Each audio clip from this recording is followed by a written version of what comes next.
I've taken a look at your proposal. It's much better than the ones you showed me before, but I'd still like to make some changes. Oh, come on, not again. Isn't this the 6th proposal I've shown you? What's your issue this time? It's a bit hard to put into words, but the design still doesn't look quite right to me. I have to say, that's a terribly vague and unconvincing explanation. Please enlighten me. What would feel more right to you? For starters, don't you think this roof is jutting out a bit too far from the top?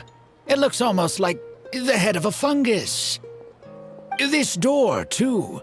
I don't think it needs to be nearly this large. If you could reduce it to around my height, you could use the leftover materials to construct a few more rooms. The roof and the door are the most fundamental parts of a building. If we were to change them, then what would be left of the design? Even if the soul of the building won't be lost, all traces of architectural style would be gone. Anyone with the slightest inkling of architectural knowledge would know to leave them alone. Oh, I understand the principles of what you are saying, of course, but the truth remains that I'm still a bit unhappy with the design as is. Is there anything else that you can do? Oh, actually, I just got an idea. Can we get rid of all the extraneous sections on the roof, so the whole design will just be one vertical structure, similar to that of a tree trunk? What? Don't architects often say that symmetry makes everything more balanced and pleasing to the eye? This way, the proportions will be completely balanced. I really don't know how you managed to come up with such a ridiculous idea. Wait, don't tell me. Someone hired you specifically to commission me and put me through the ringer? Come to think of it, though, I really don't think I've gotten on anyone's bad side recently. Anyway, that's it. I will not be working on this commission anymore. Goodbye. Maybe you can find yourself some other genius who'll be able to satisfy your demands. Hey, young man, please wait! Go.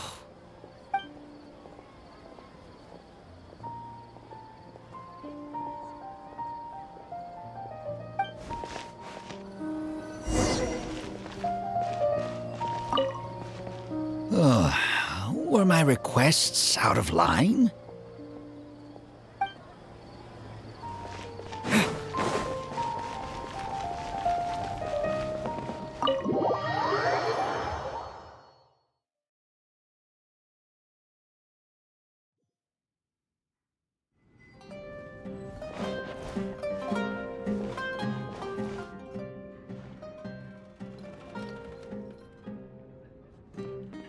Taking this commission was truly the worst decision ever. Oh, hey, I wasn't expecting to run into you here. Actually, while we're on that, what are you doing here at the tavern? Don't listen to anyone who says that drinking is an elegant pastime. It's no good for your health. So you saw all that, did you? Ugh, I thought I was in the clear. I made sure to double-check that nobody I knew was around. Anyway, thanks for looking out for me. Honestly, it wasn't that big of a deal. I'm used to it by now. Stress is just an inescapable part of being a working adult. Boss, I'll have a glass of wine, same as last time. Do you want something too? I'll put it on my tab. Wine and a glass of juice coming right up.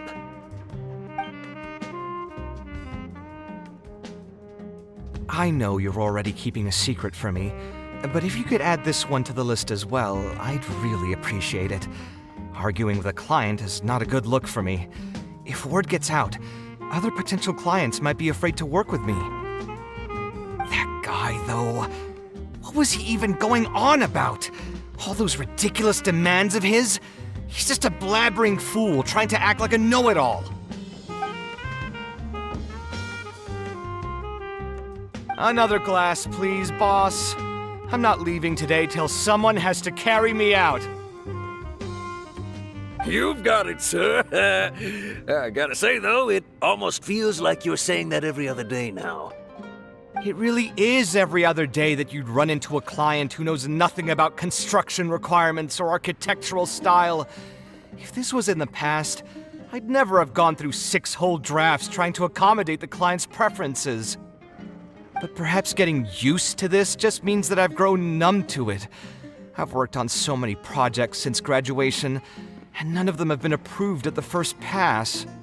I would spend a lot of time altering my designs, and by the time the clients were finally satisfied, all my passion and enthusiasm would be gone. It feels like I'm straying further and further from my artistic vision with every change I have to make.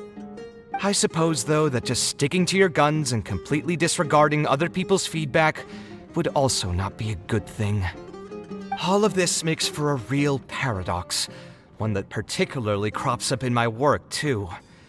In the end, what is the true meaning of art?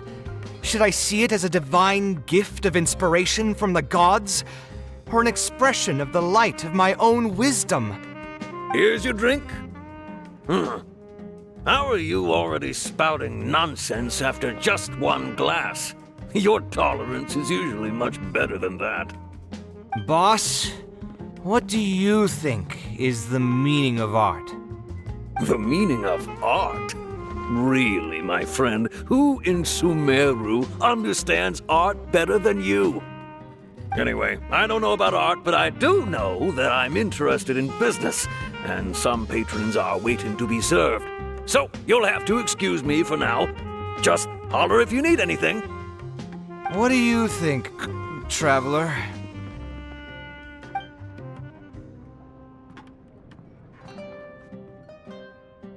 Exactly. So our thoughts on the meaning of art are rather similar.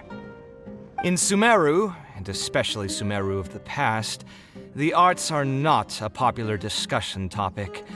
Trying to talk about the arts is basically the key to killing any conversation.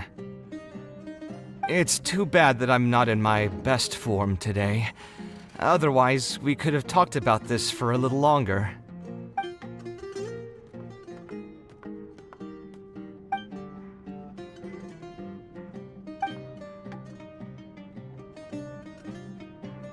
Sounds great to me. I don't even want to think about this project anymore.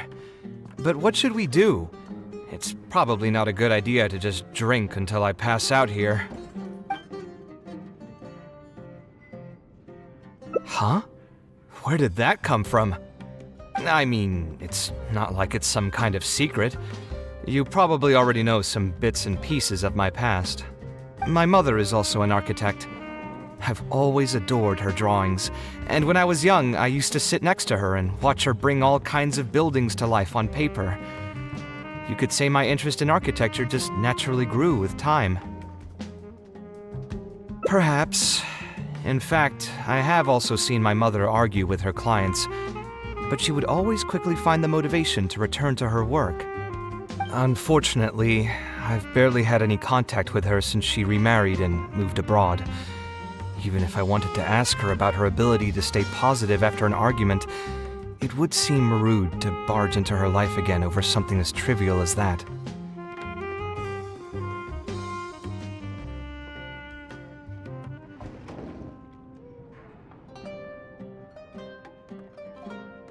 I did remember something else, though. When my mother left, she only carried some small personal luggage with her. She left most of the belongings in the house to me. At the time, she even told me that it would be great if I could learn a few lessons from her life experiences, so my life and career could go a little more smoothly. I hadn't quite come to grips with my emotions, and didn't really have it in me to go through any sentimental items, so I just packed anything with memories away in a box and haven't reopened it since. It's been a really long time. Now that so many years have passed, maybe I have finally developed the maturity I need to face those memories without losing my mind. Yeah, I should dig it out and take a look. Sorry, I've had too much to drink and wasn't thinking clearly. You're right. I should do these kinds of things with the support of a friend. Speaking of that, I can call you a friend now, right? Either way, thanks for reminding me that I can invite you to come along. Had I just gone back by myself, it would have looked like I'm deliberately trying to keep things from you. Ugh, thinking too hard about the words is giving me a headache, so I'll just give it to you straight. Thanks to your advice, I have decided to put my current projects on pause for now, and spend some time trying to rekindle the passion for my craft. If you want to stick around and see how this will turn out, you'll be sure to encounter some bits and pieces of my past. Do you think you'd find that too boring? All right, then let's head back together. I mean, you already know where I live. Who knew that the day would come when I too would have some friends over? Let me see. I should have tidied up the place before I left the house this morning. Alhaitham shouldn't be home now either. He's usually in the records room at this time of the day. Anyway, there's no more time for drinks. I'll go take care of the bill.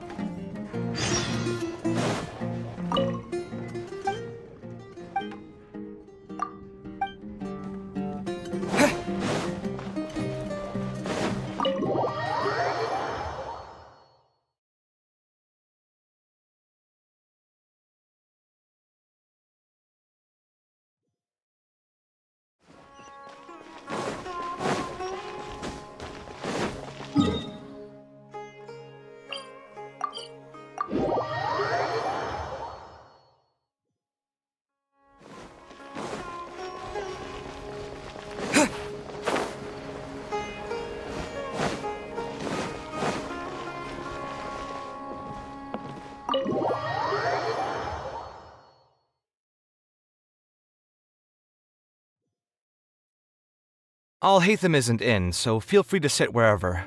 I'll bring out the box.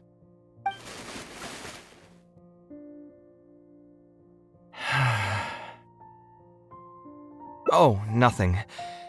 I just didn't realize how much time had passed.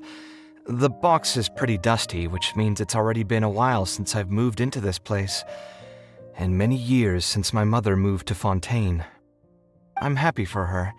I hope she'll be able to find happiness there. She raised me all by herself after my father passed away. It definitely wasn't easy for her. Anyway, enough about that. Let's see what I packed into this box. What are all these things?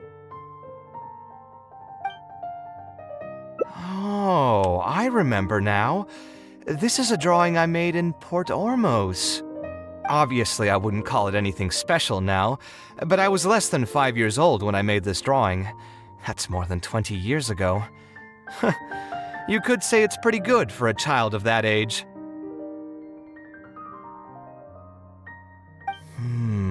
Now that I've said that out loud, I suppose I do have some level of artistic talent, right? Criticism and self-doubt have always been a part of the artistic process. Without criticism, there can be no improvement. It's normal for me to question my abilities from time to time. I admit that I may have spent a little too long questioning myself this time around, but as you know, the heart tends to dwell on whatever it pleases. Anyway, never mind. The more I talk about it, the less confident I feel. Let's see what else we have in the box. My building blocks! It's been years since I've last seen these. When I was a kid, I used to stack them super high, and could even stabilize the tower to keep it from tumbling over. Oh, and this blueprint. I made it by copying my mother's sketch, and the aspect ratio was horrendous. It's still technically the first blueprint I made myself, though. I was super proud of myself when I finished it, and put it in the same pile as my mother's sketches, hoping she'd notice and compliment me for my good work. Unfortunately, my mother didn't realize that I had put it there. When she had a meeting with a client the next day, she handed my blueprint to him by mistake. The client was completely confused by this new blueprint, but apparently he felt too tongue-tied to question such a famous architect. It was only a few days later that he finally gathered up the courage to pay my mother a visit. He asked, "The door in this blueprint is even taller than the roof. Is this supposed to be part of the design?" My mother took me with her to personally apologize to the client several times. She didn't scold me about it in private, though. Instead, she went over all the steps required to draw a good blueprint and was very patient throughout the whole process. I still remember it like it was yesterday. Let's see, is there anything else left in this box? What was this again? This is my mother's notebook. She used to write and sketch in it all the time. When I was a child, I used to be super fascinated by this notebook and always pestered my mother to let me read it. After asking her a few times, she told me that I could read it as long as I could guess the password. Wonder why she didn't take this notebook with her. Did she leave it to me on purpose? If only I could. I never managed to guess the password. Hey, it's not a matter of time, it's a matter of inspiration. That's what we need to guess the password. Who knows? Maybe this time something will click in my head, and the answer will just present itself. Let me think. I could tell what you were thinking. Don't worry, I tried all the easy guesses a long time ago. I've tried my name, my father's name, my mother's name, my grandparents' names on both sides, and all of our birthdays. I've tried every name and number remotely related to my family. I've even tried stuff like "Love you, Kaveh," "Take care," and "Yours truly." I've tried every cheesy phrase and well-wish in the book, but this lock has refused to budge. I wouldn't try that route again. I have a hunch that it won't be that simple. Also, if she really did use something like that, she'd never hear the end of it from the folks over at Haravatat if they ever found out. So we could find someone who was close to my mother and see if they might know anything? I see what you're saying, but who should we talk to for that? My mother was never really the one to be social. My father was the one with more friends, but all those connections were severed when he died. Let me think. Is there still someone at the academia who would know my mother? Actually, there is someone. Professor Zaha Hadi. You've never really heard of her? She's a famous Gasharwar scholar and leading expert in formal garden design. My mother studied under her as a student many years ago. Professor Zaha Hadi published many works during her career, so I was able to learn a lot by studying her essays. If there's anyone who still remembers my mom, it'd be her. She's older now and is no longer teaching at the academia. But if I remember correctly, she spends most of her time around the Bimarstan area. Let's go take a look. We might run into her if we're lucky.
What am I supposed to do now? Forget it. I'll just head back. Tighnari, what are you doing here? Oh, it's you. Good to finally see you again. I came into the city to buy some experiment reagents, hoping to bring them back with me to Gandharvaville. But as soon as I got here, I noticed someone banging on Cyrus's door. You've all heard of Cyrus, right? He's an ex-sage and Sino's adoptive father. I was thinking about going over to ask what's happening. That granny over there may appear old and frail, but her vocal cords certainly sound loud and healthy as ever. Granny? Yeah, she's just over there. You can go check out the situation yourselves in a moment. Kaveh, were you at the tavern? I had a quick drink or two. Can you still smell the alcohol? Drinking in broad daylight. Really? You want to pass out by the road and get run over by a sumpter beast like some mindless fungus, huh? And you, traveler? You didn't try to stop him?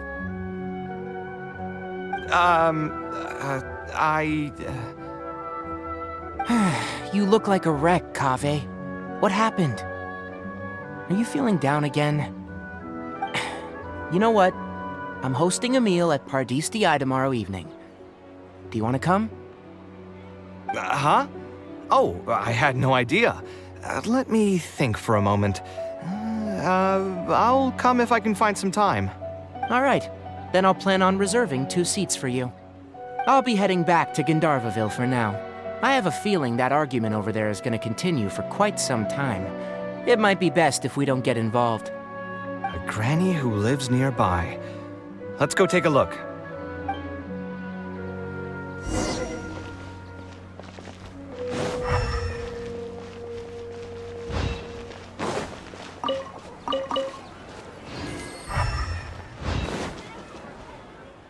Ha!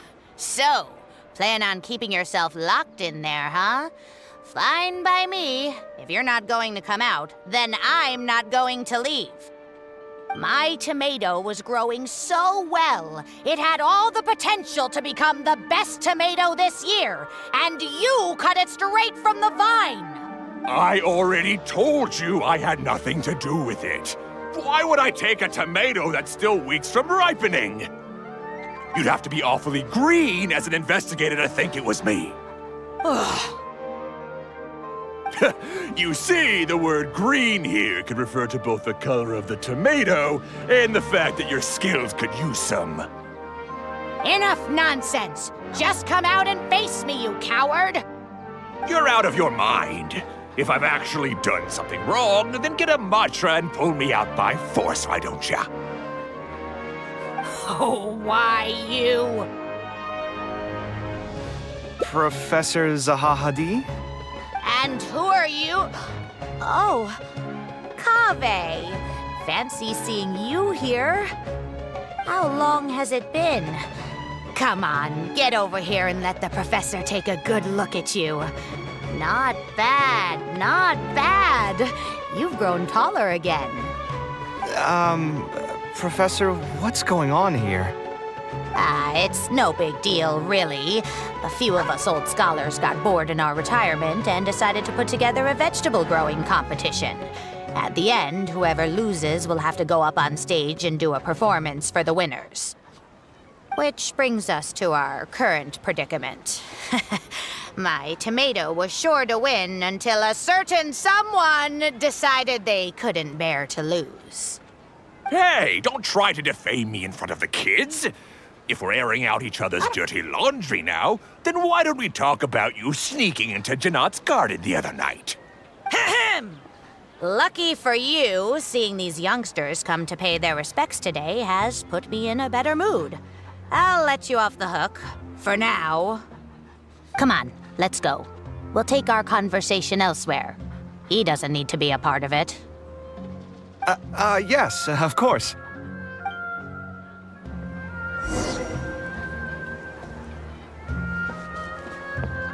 Stop trying to break down my door, Zahahadi.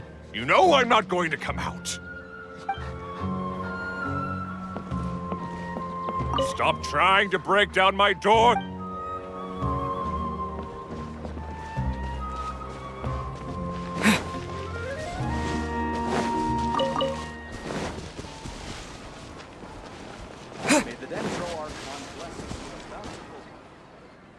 Is Faranak still doing well? Yes, as far as I know. She left for Fontaine some time ago and started a new life for herself. She's still doing work related to architecture, though. Ah, yes. I did hear about that. Did that upset you at all? No, not at all. She's already sacrificed a lot raising me as a single mother. That's good to hear. Your mother did struggle quite a bit those few years. It's probably a good thing that she found a new place to call home. Sometimes I wonder if things were harder for her because she was so beautiful. People were always drawn to her beauty first, only to realize she had a sensitive and vulnerable heart underneath. She was still quite young when she first joined my class as a student. Beautiful and radiant with her golden hair, yet quiet and single-minded. She seemed like a lass from some aristocratic house who was seeing the outside world for the first time. She had to make a lot of drastic changes in her life to raise you on her own. Even during her time in the academia, she was a thorough perfectionist. If she was unsatisfied with something she had made, she'd insist on redoing it, even if I was perfectly happy with it.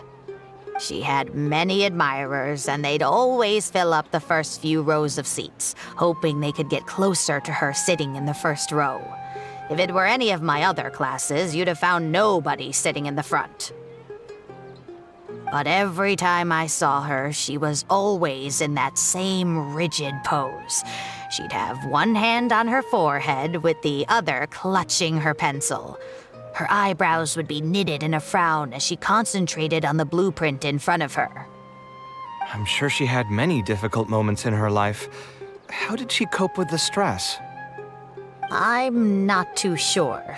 She never talked about such things with me. She rarely opened up to other people, you know.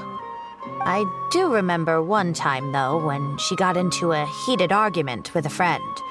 She said something I found very memorable. She said, "True art cannot be understood, but as an artist, I wish some people could understand its meaning and value."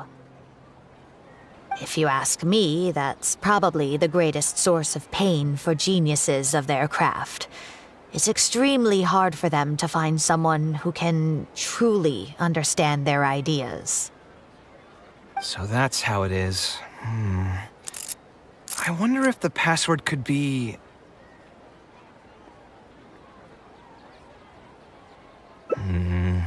I tried both just now. Seems those aren't it either. What are you trying to do? My mother left her notebook to me, but it has a password and I haven't figured out what it is yet. I'm trying to learn more about her so I'd have a better chance at cracking the code. Thank you for all that you told us. It's the least I can do.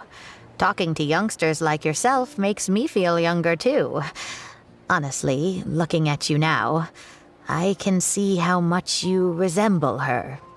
It's almost as if she's standing right in front of me again. Your personalities are quite alike, too. You're both stubborn and both a little awkward. Of course, I'm sure the similarities are mostly superficial. But so long as you continue to harbor those traits, you'll find a lot of difficulties in your work. I've taught a lot of students over my career, and in my experience, very few genius architects of Ksharawar ever found happiness for themselves. They would know exactly what they want to express and fight for it tooth and nail, which inevitably led to arguments with their clients. Some clients would choose to respect the architect's vision or just let the argument go because of the architect's reputation, but those are the rare ones. When Faranak first graduated, she was getting into arguments with her clients nearly every single day. I think it only got a little better when she met your father. I see. But could he understand the designs my mother made? No, I think they were probably beyond him, too. But despite that, he still stayed next to her, listening to her joys and sharing in her sorrows. Faranek had many admirers, but she ended up choosing your father. His support probably played a part in that decision. So instead of understanding, perhaps all we need is just Companionship. Huh. It worked. Oh, was that the right password? Yes! Then you should be on your way, child. Find a quiet place and see what she wanted to say to you. Being the awkward person that she is, I suppose there were many things that Faranet could never say out loud. Instead, she probably left them in her diary, hoping that they would make their way to you one day. If you're ever in a mood to chat again, just come and find me here. You're always welcome to discuss architecture topics with me as well. Thank you so much, Professor. There's no need to be so formal. I'll let you kids go. It's time for me to take another stroll around the vegetable garden. I wonder what my mother could have written about. They all say Zaha Hadid's class is the toughest, but I think it's actually not too bad. On the other hand, though, structural mechanics is definitely a pain, no matter how you try to approach it.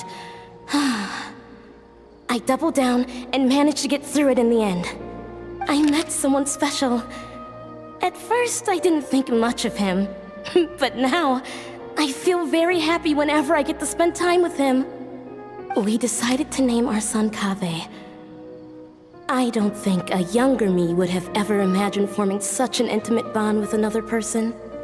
Back then, I lived only in the shadow of myself, as well as that of the dream in my heart. The bad news came.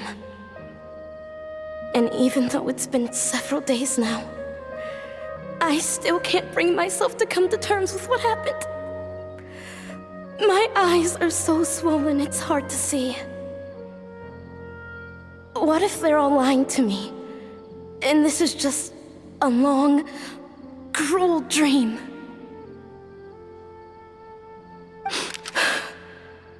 But I have to face reality.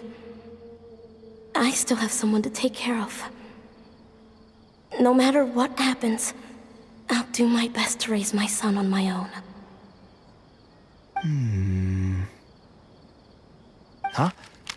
Is this a drawing? Seems like it was done by my mother.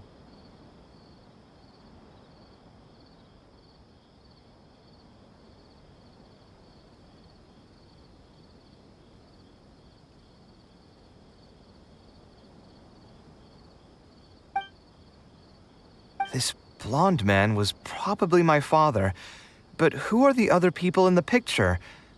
Huh? Why do a few of them look somewhat familiar? From the dates in the notebook, she probably drew this more than 30 years ago. I hadn't even been born yet. Maybe we were thinking too much. Oh, there are a few lines written in the diary about this as well. The one who invited us to the gathering is a talkative woman. Including us, 3 couples showed up. There was also a person who came alone.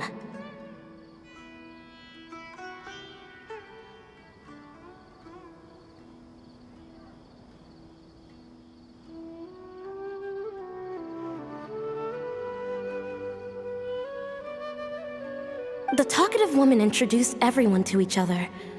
She spoke really quickly, so I couldn't quite catch everything she said, but I also didn't feel like asking her to repeat herself. My husband seems to be friends with the man with long ears. I couldn't really join their conversation, so I've resigned myself to sitting in a corner and drawing in my notebook. I don't think I'd be able to become friends with any of these people, especially that stiff-looking couple. That man is certainly very handsome, but he would constantly alternate between disjointed and serious ways of talking. His wife is a bit more bearable.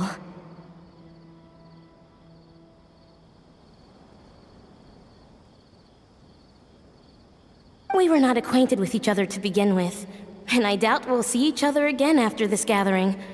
The ambiance of this gathering is surprisingly pleasant, however. Talking to people can allow us to find some peace after a long day.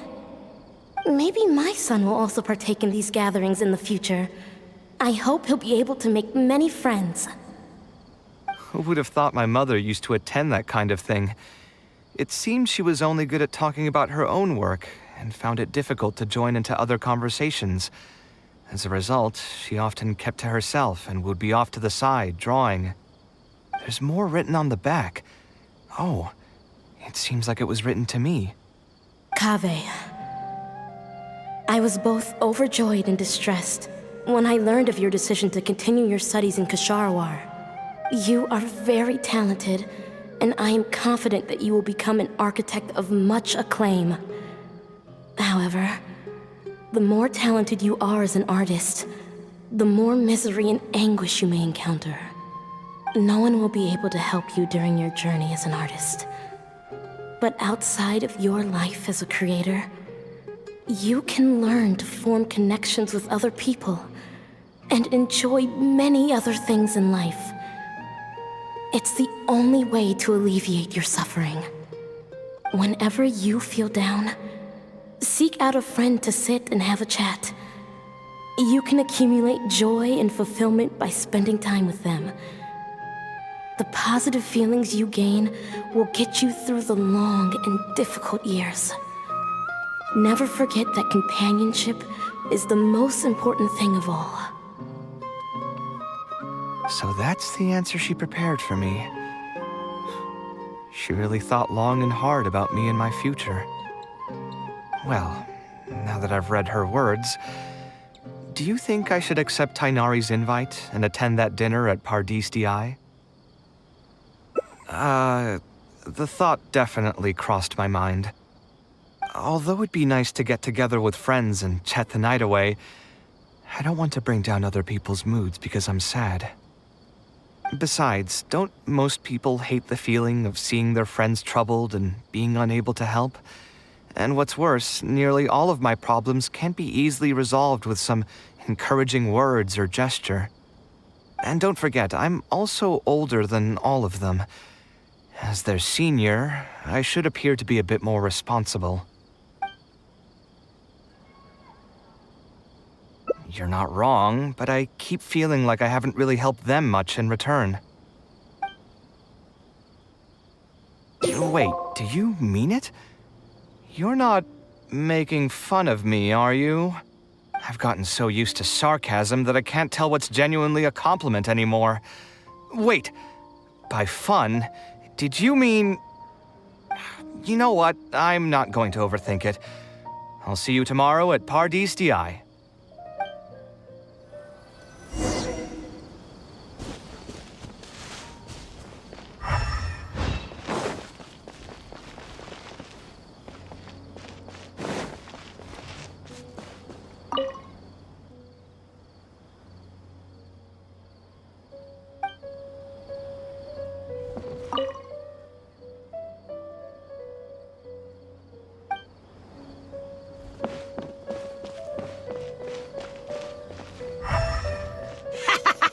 We'll see how long you can stay cooped up in there.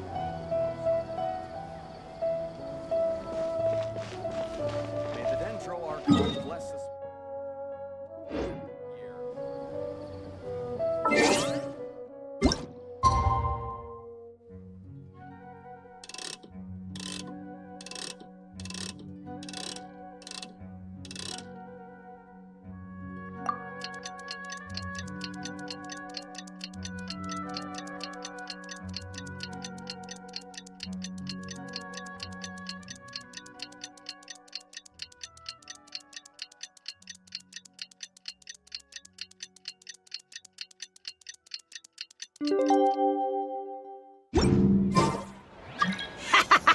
We'll see how long you can stay cooped up in there.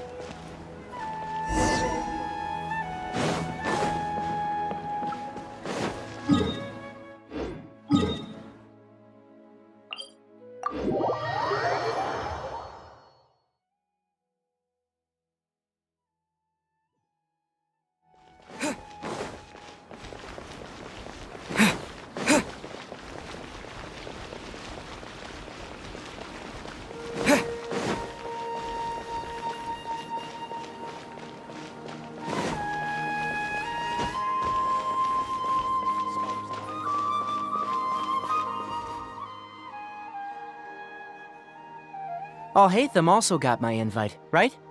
Will he be coming to join us? That guy, he's never been a fan of social gatherings. I wouldn't get my hopes up if I were you. Are you sure? All right then. I guess we won't wait for him. Yeah, let's go. I mean, maybe we should give him a little more time. We can keep chatting for a while longer. Oh, sure. You still haven't told me, what's the occasion for getting us together here at Pardistii? We're celebrating the end of the first phase of Kale's studies. I wanted to thank you all for the help you've given her along the way. Then where's Kale? She said she wanted to show everyone a bit of what she's learned, so she's still doing some last-minute prep at home. She'll be here shortly. Anyway, let's get started. To tell you the truth, I'm actually not so confident that the second phase will go as well as the first. The curriculum will become a lot more involved, and I'm worried that she won't be able to get through all of it. I was hoping we could brainstorm about it together before she gets here. I knew this wouldn't be just a simple free dinner. Is that why you also invited Alhaitham? Yes, I thought it would be good if we could all put our heads together about this. Anyway, let's take a quick trip down memory lane. What did you guys do when you ran into a problem that you didn't know how to solve? Or got assigned a project that you knew you weren't going to finish on time? Never happened to me. I'd just pull another all-nighter. You two are hopeless. Does anyone have a more useful answer to the question? Ooh, that's a good point. Confidence is the most important thing. Once you lose your sense of confidence, it'll become all but impossible to find the motivation to study. This could be a potential direction. I have already redesigned the literacy curriculum, and I was originally hoping to ask Alhaitham for his opinion, but... It's very simple. Instead of focusing on the amount of material you would like to teach, focus on the amount the student would be able to remember. Wow, you actually showed up. I could probably count the number of times you've actually come to gatherings like this on just one hand. It's still more than the number of times you've managed to get a proposal approved on the first try.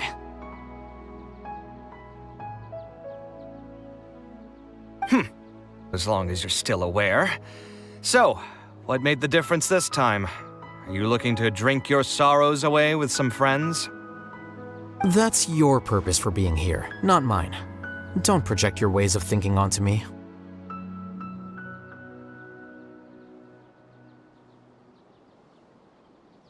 So you're saying the only reason you came is to help Tighnari with his brainstorming? Precisely. Kale will have a long road in front of her. Hey, just to get one thing clear. Even if Kale manages to make her way to the academia, we cannot let her enroll in Haravatat. Ksharawar is obviously the best choice for her. She's been a trainee forest ranger for so long, she'll definitely be good with her hands. What are you saying? Spontamad is the better choice. It's where I graduated from, after all. Then what about Amorta? That's the darshan her master actually graduated from.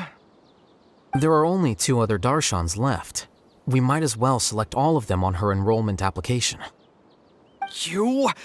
I'm trying to have a serious discussion here. Traveler, you aren't associated with any of the 6 darshans. In your opinion, which darshan would be the best choice for Kale? Well said. Agreed. And my goal in inviting you here was to gather some thoughts on the execution of this second phase. Phase 2 far exceeds Phase 1 in both curriculum complexity and the speed of instruction. I hope Kale has prepared herself for what is coming. Hey, what are you thinking now? Please don't tell me you're planning on lending her those abstruse books from your home library. Actually, I was thinking about lending her a professions guide. I'll make sure to write, "Don't become an architect" on the front page of that. You're right, I can't deny that. Is there another phase after Phase 2? What's the ultimate goal of all of this? Are we trying to prepare her for a job in the academia? We don't need to think that far ahead. Hold that thought, though. I think my vegetables are done.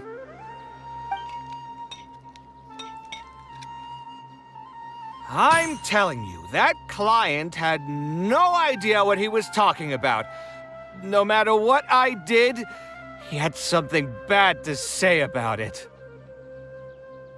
Have you considered finding another client? They're all the same. I haven't had a good night's sleep for months now. Who do they think they are, ordering me to alter my design over and over again just because they have some mora?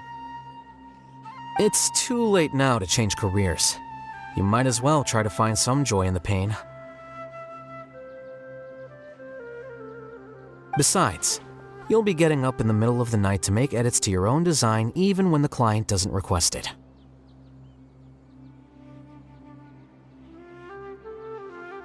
No, that's not true.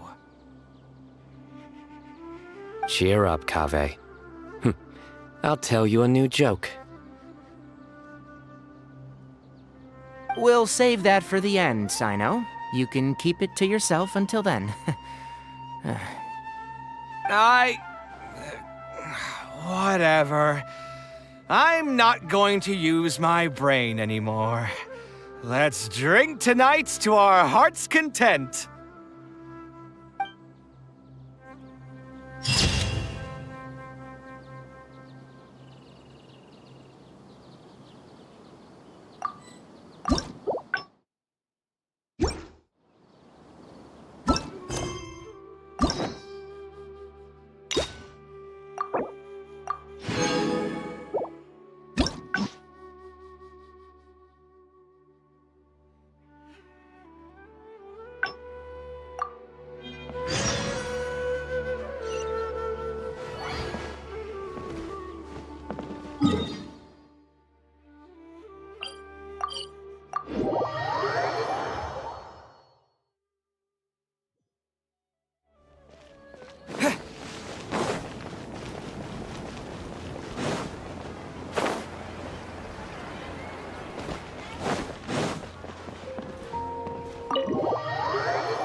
Alhaitham isn't in, so feel free to sit wherever.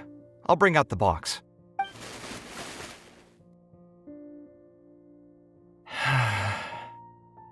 Oh, nothing. I just didn't realize how much time had passed. The box is pretty dusty, which means it's already been a while since I've moved into this place, and many years since my mother moved to Fontaine. I'm happy for her. I hope she'll be able to find happiness there.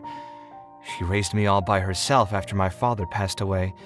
It definitely wasn't easy for her. Anyway, enough about that. Let's see what I packed into this box. What are all these things? Oh, I remember now. Obviously, I wouldn't call it anything special now, but I was less than 5 years old when I made this drawing. That's more than 20 years ago.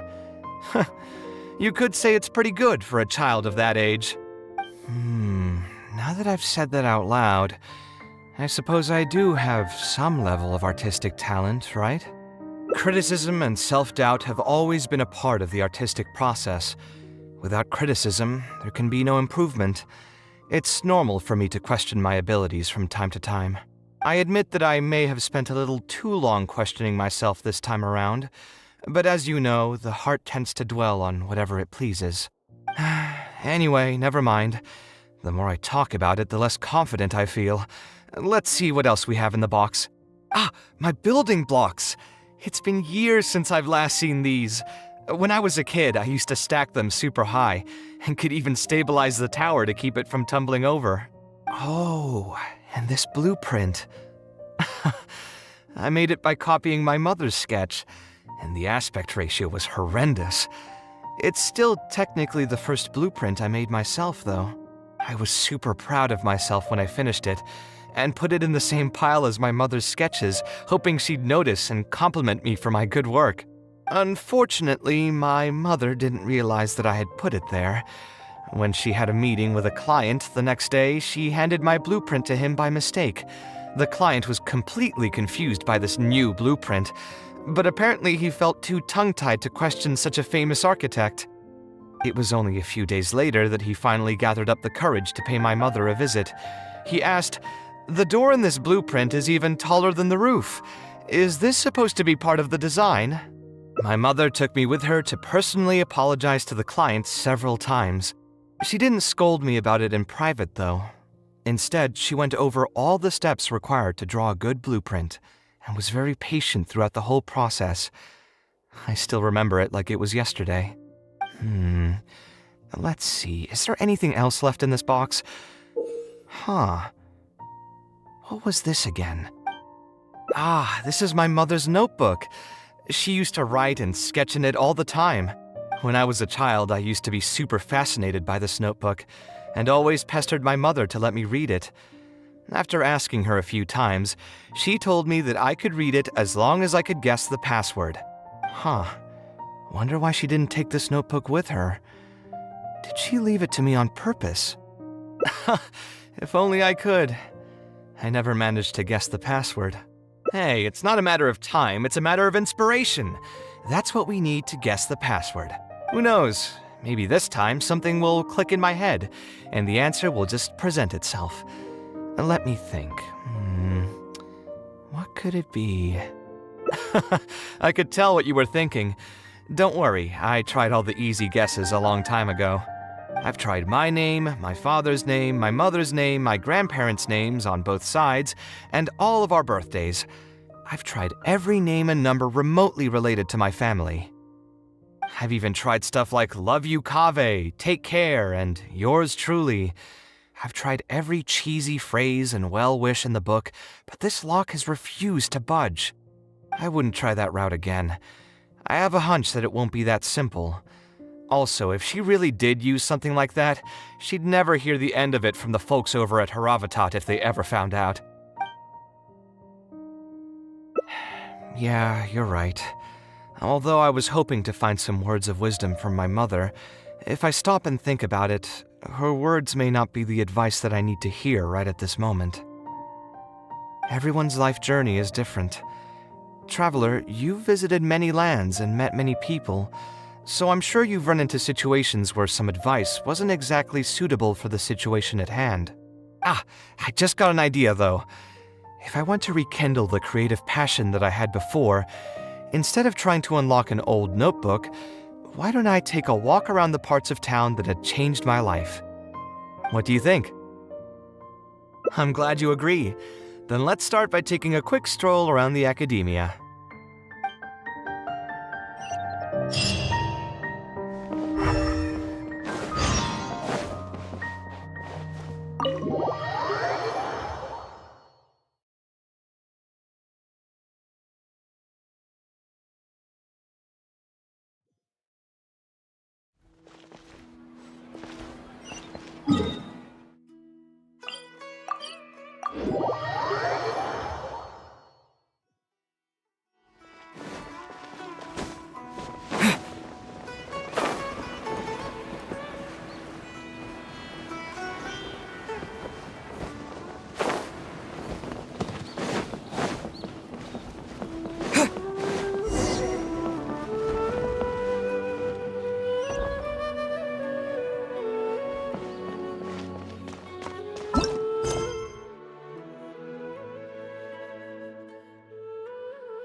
Of all the places in the academia, I remember this one most.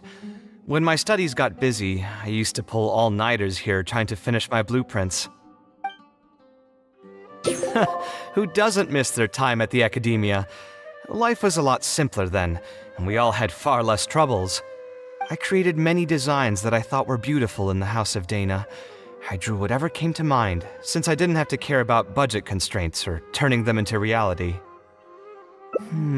If I had to give a reason, it'd probably be because I like the ambiance here. The academia also had a rule that allowed scholars to annotate any physical books they came across. As a result, the books here are chock full of scholars' wisdom across many generations.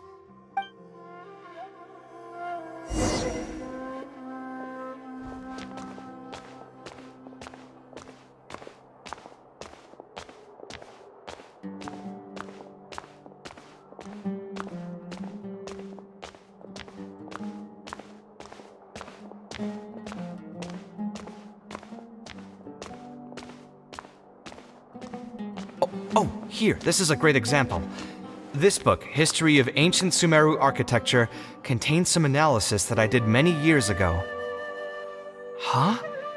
Why is Alhatham's handwriting also in here? When did he ever read this book? I guess it's probably from when we worked on that research project together.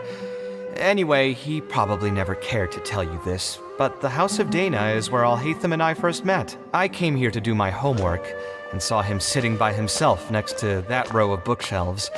A group of Haravatat scholars were chatting near him, but he looked as if he was too lazy to join them. There was a pretty stark difference between him and all the rest of them. It was my fault for feeling bad for him.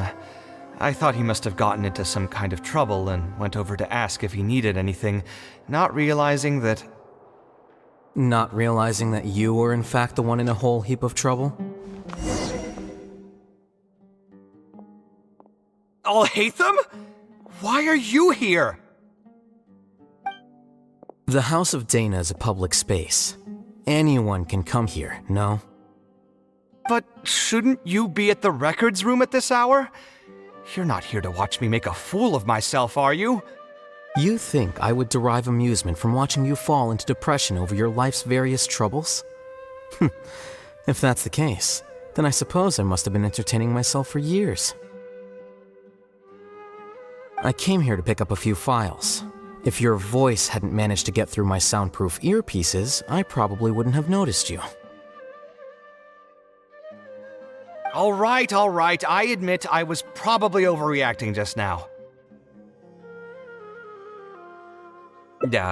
Probably not when he's right here with us. As his senior, I shouldn't try to tarnish his reputation. There was nothing embarrassing or shameful about it. When I was still a student at the academia, I once collaborated with Kaveh on a research project. A collaboration is usually beneficial for all parties, but due to issues with our personalities, we ended up going our separate ways before completing the project. We had a number of differences, and they remain unresolved even today. But there's no point going into that right now. The more important question is, why are you at the House of Dana? As a senior scholar, isn't it my responsibility to offer my friend a quick tour and explanation of the academia's architecture? I see. Then let me guess. Your next stop will be the pavilions around Razan Garden? Our famed architect sure loves showing off that corner to all his friends. Oh, and Kaveh, a lot of the books you annotated have been moved to the innermost section of that bookshelf over there. You'll have to dig them out yourself if you need to find them. Huh? But why would you know that? Don't tell me you finally had an epiphany and realized that there's great virtue in respecting your elders' work. Sure, if that will give you some self-confidence. Leave any words of thanks you may have to the ex-Grand Conservator. The last time he was here, he was complaining that he had received reports from current students. The main grievance being that the annotations are too long and difficult to read. As a result, the books you annotated have been moved to the back shelves. What? But all of my annotations were extremely important. Instead of reporting me, they should have been thanking me for my service. The notes that I took, they couldn't have asked for a better analysis of those books. Okay, just you wait. I'm going to fix this right now. I'll dig all the books out and return them to the proper shelves. Oh, we'll wait. Anyway, you were about to say he's feeling a bit down? Put through the ringer. What an interesting phrase. I assume he used those exact words himself? He probably did suffer quite a bit, that's true. He always spends a lot of time editing his proposals, with the goal of satisfying as many of the client's preferences as possible. But the satisfaction of one client will not translate to general satisfaction with his work. Many problems in life can only be solved by a fundamental change of attitude. As the leading genius of Ksharawar, Kaveh should have both the right and the confidence to reject any unreasonable demands. There are plenty of architects in Sumeru who are inferior to him in skill, yet far more irascible in temperament. What's more, there are plenty of people who look up to such individuals as paragons of staying true to one's principles.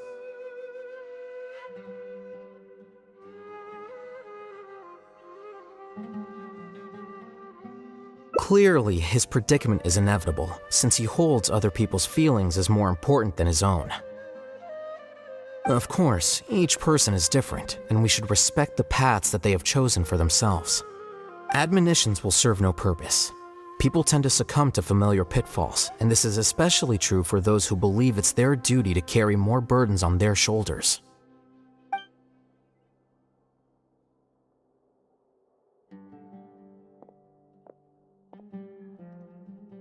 Looks like you were having an enjoyable chat while I was gone. Were you talking about me by any chance? What do you think? What else is there to talk about? Surely no one would be interested in talking about the files that you were browsing through earlier. Anyway, you should take a look at this. Look at this comment on page 82. Dear Kaveh, thank you so much for annotating this book in such detail. It was a great help to me.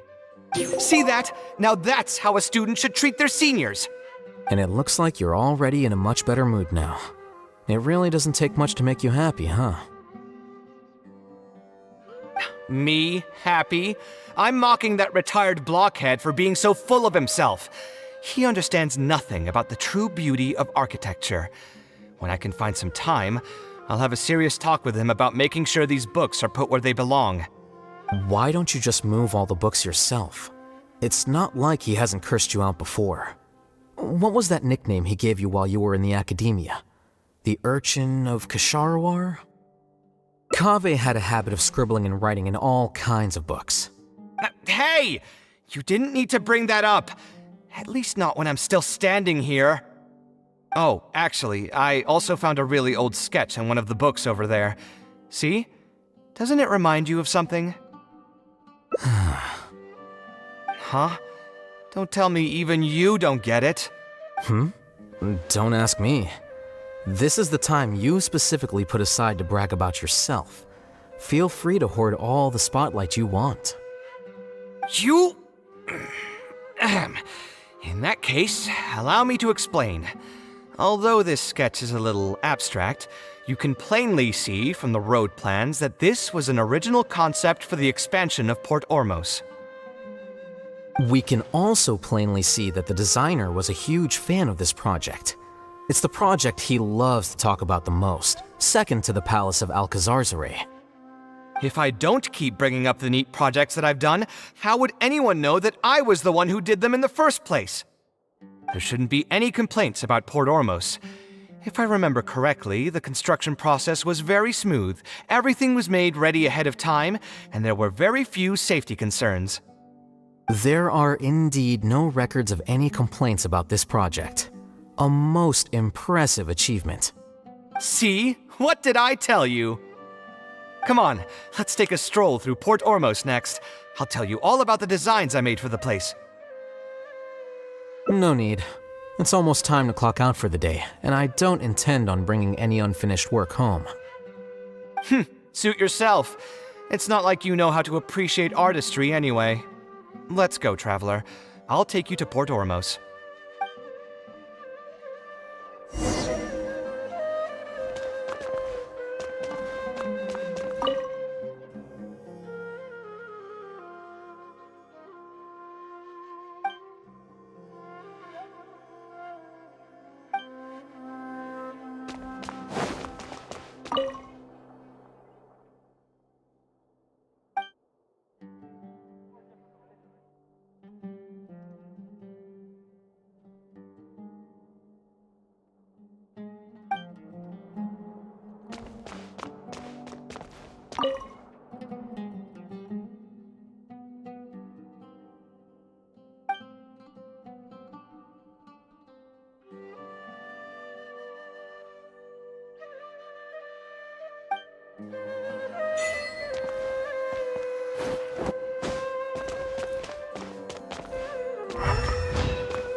Port Ormos. No, I didn't design any one specific building. Most of my work here concerned structural renovation. Port Ormos had already existed since I was still a young child. It wasn't as large as it is now, though. It only came to its current size after a sizable expansion. I was part of that project. The arch bridge over there, for example, that was one of my designs. When I was first tasked with the project, I decided to reference the growth patterns of nearby trees to split Port Ormos into 2 levels. My goal was to improve the overall utilization of space. We ran into a lot of issues during construction, but thankfully, we were still able to achieve the original vision. Residents can now behold all the ships entering and leaving the harbor from the vantage point of the bridge, while visitors can recognize the site of Port Ormos from a long ways away. I was still young and new to the trade back then. I could hardly believe that an idea in my head could become reality and remain in the world for many years to come. The true cornerstone of the creative process. The point about the design that will be ultimately used to judge its true worth. It was the first time that it became crystal clear in my mind. Once built, a building will continue to stand. Countless people will see it, and countless more will step inside it. Its final worth, whether it's good or bad, will be assessed by the countless generations of people that interact with the building during their lives. You think so? I'm glad to hear that. But even with this project, I still had one small regret. My budget was tight, and I was unable to use the higher quality timber I had originally intended for the design. I knew that some concessions on aesthetics would be needed as soon as I agreed to a proposal that prioritized the practical functions of the project. Us creative types know better than anyone that most projects cannot be completed without a few regrets. Even the Palace of Alcazarzare was not perfect.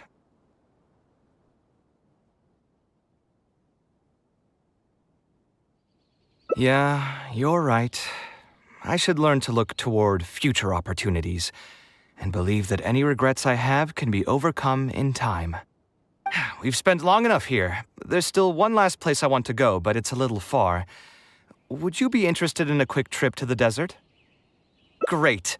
Most of my projects over the last few years have had something to do with the desert, partially because there's a special place there that I often visit. This is a rare opportunity, so why don't you come along and see it for yourself?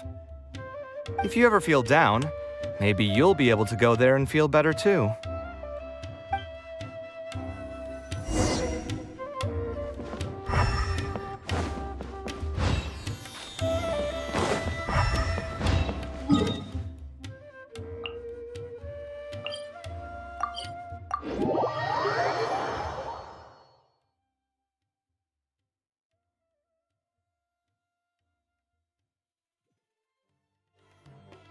Who would have thought that so many primal constructs could have congregated here while I was gone? We won't be able to sit and talk peacefully with these guys around. Let's clear the area.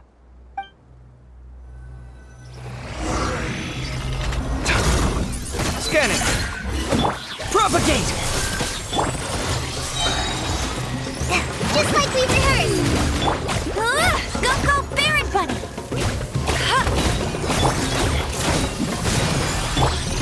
Germinate!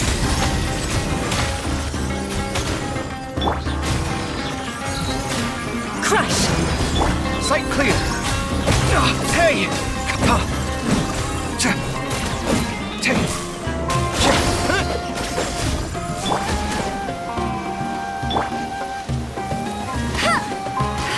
No one escapes my sights!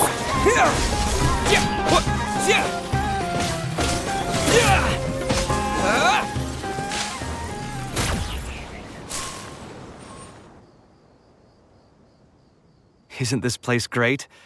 I often come here to clear my mind when I'm dealing with a difficult situation. You know what I mean. Everyone finds themselves in frustrating situations once in a while. Just take me as an example. My family life got shaken up quite a bit when I was young. I struggled in school, and I got into a huge pile of debt building the Palace of Alcazarzaray.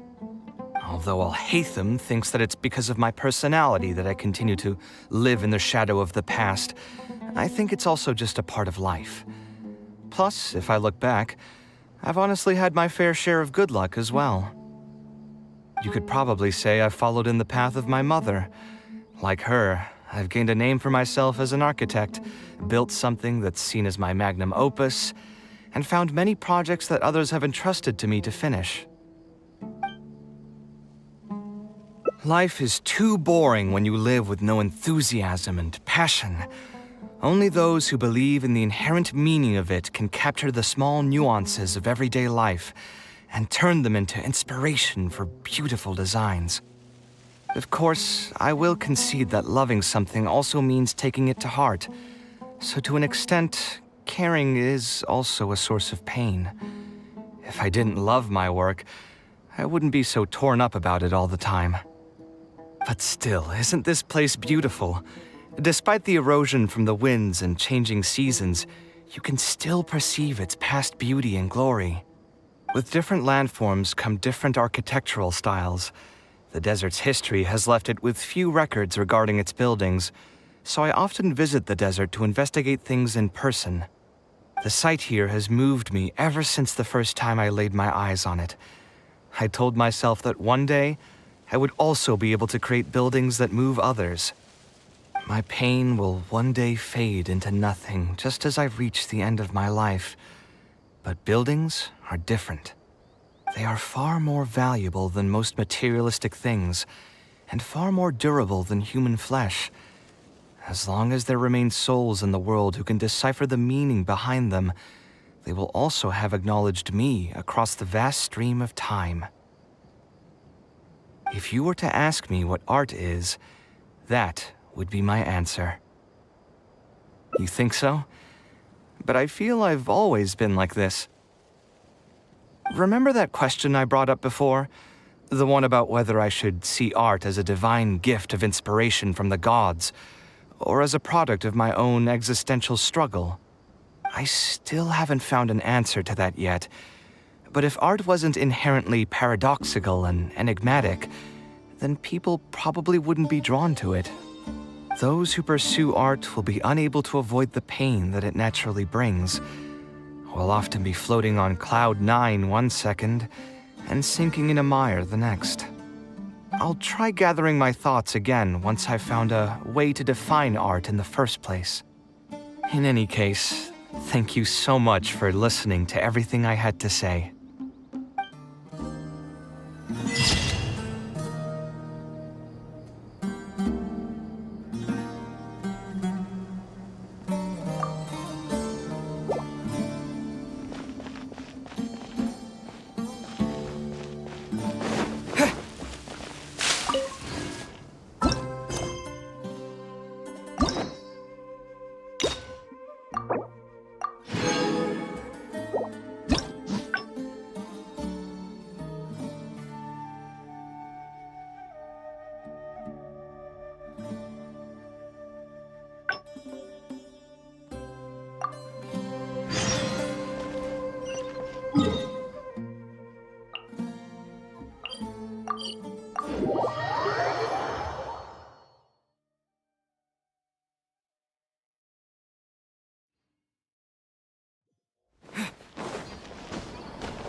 Taking this commission was truly the worst decision ever. Oh, hey, I wasn't expecting to run into you here. Actually, while we're on that, what are you doing here at the tavern? Don't listen to anyone who says that drinking is an elegant pastime. It's no good for your health. So you saw all that, did you? Ugh, I thought I was in the clear.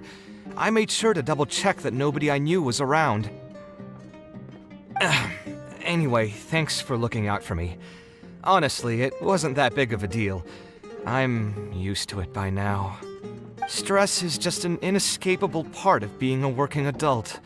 Boss, I'll have a glass of wine. Same as last time. Do you want something too? I'll put it on my tab. Wine in a glass of juice, coming right up. I know you're already keeping a secret from me, but if you could add this one to the list as well, I'd really appreciate it. Arguing with a client is not a good look for me. If word gets out, other potential clients might be afraid to work with me. That guy, though, what was he even going on about? All those ridiculous demands of his? He's just a blabbering fool trying to act like a know-it-all. Another glass, please, boss. I'm not leaving today till someone has to carry me out. You've got it, sir. I gotta say, though, it almost feels like you're saying that every other day now. It really is every other day that you'd run into a client who knows nothing about construction requirements or architectural style.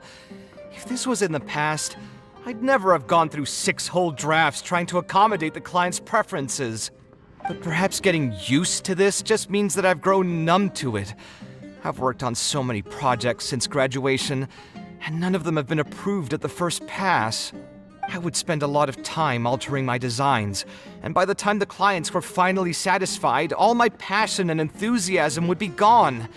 It feels like I'm straying further and further from my artistic vision with every change I have to make. I suppose, though, that just sticking to your guns and completely disregarding other people's feedback would also not be a good thing. All of this makes for a real paradox, one that particularly crops up in my work, too. In the end, what is the true meaning of art?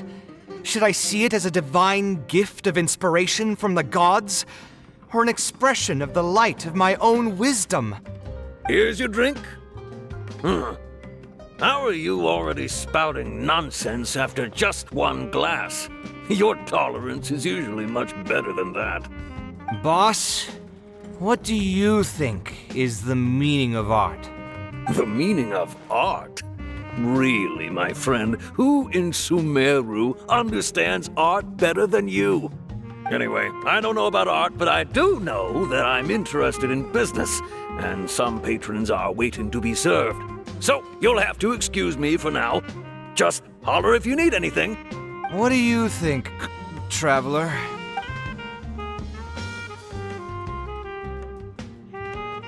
Yes, art shouldn't be self-indulgent entertainment saved for the elite. Let's say that I built a house for someone. If they don't like how it looks, then no matter how brilliant it may appear to me, they won't be happy with it. The problem is that it can be very difficult to get validated by others. I could compromise my personal standards to accommodate my clients, but often that just means creating a final product that I would struggle to look at.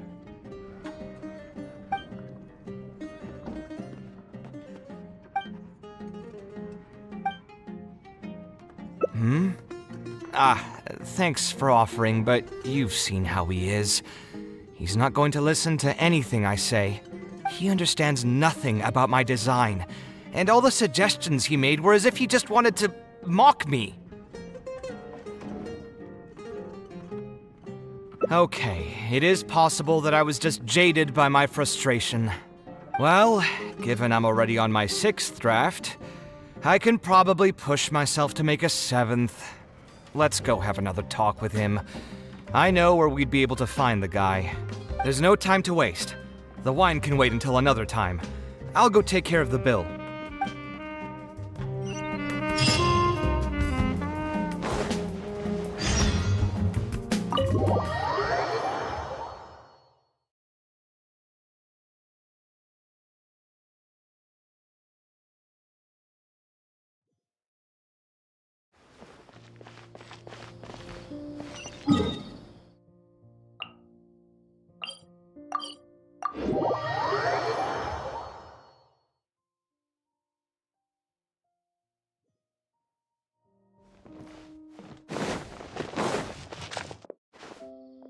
Kaveh, what are you doing here?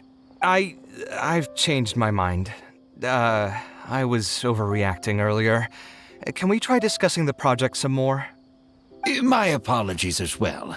Now that I think about it, some of my requests were indeed a bit unreasonable. If I choose you to create the design for my project, I should have a bit more faith in your vision. Thank you for understanding. Mutual trust is the basis for good communication. Now that we've got that out of the way, I think we can have a more productive conversation. To be perfectly honest, your commission request has been the most peculiar one I've ever received. Even now, I still know nothing about the building's intended purpose. All I know is that you want to build something in the desert for public use. I am aware that overly specific requests will restrain the architect's artistic freedom. However, knowing nothing about the intended purpose of the building also means I have no idea if I'm on the right track. I've produced several draft proposals for you to choose from, and you've rejected every single one. If we don't get on the same page, it could be a decade before we can finally break ground on this project. Yes, I've given this some thought already. I think we can go with the general direction of the latest proposal that you just showed me. It's just... Just what? Putting the building design aside, can we get some less expensive materials for the floor tiles? Yeah, I know someone in the business, and the red bricks he sells can go for pretty cheap. The timber here as well. We should be able to find some substitutes. Please give me a moment. My head's starting to hurt again. Just please hold on for a second. So, let me get this straight. You want to reduce the cost of the project, right? But if we implement your suggestions, then I'm afraid we have to scrap the entire design. Architectural design cannot be neatly split into discrete parts. Any change to one part of the design will affect the quality of the whole thing. I decided to utilize high-end timber for this section because the weight-bearing structure requires the supporting materials to be durable and strong. Same with the tiles. Switch them out and the entire mural will have to be redesigned. More importantly, if we make such a change, both its practical functionality and aesthetic value will take a great hit. If all you need is a building with a roof that can keep people dry in the rain, you shouldn't have commissioned me. Many architects would be able to build you one of those while charging far less in commission fees. Actually, Please tell me, are you absolutely sure that there's no room for any changes in this draft of the design? I think the most important thing for me is to understand what you would actually like to get. If you could tell me more about your vision, I might be able to work with the design some more. You are the client, after all. You should have the final say on how the project turns out. I want to build something unique. Something quiet and warm inside. A refuge that can block out the world outside. I want all who enter this building to be able to temporarily forget everything that's going on outside of the building and just focus on their task at hand. That's a bit more information than last time, but it's still extremely vague. To put it another way, every rich person who wants to build a mansion for themselves would request something like this. We've gone through many proposals, and this draft is already the cheapest one. Cutting costs by substituting building materials will not only detract from the overall effect of the building, it also won't save you much more in the grand scheme of things. Thank you for giving it so much thought. Please, give me some more time to mull over the budget. I'll get back to you once I've figured out a solution. I still have a few business meetings that I must attend, so I'm afraid I'll have to leave for now. You can just leave the proposal as is. I'll get in touch once I've given it some more thought.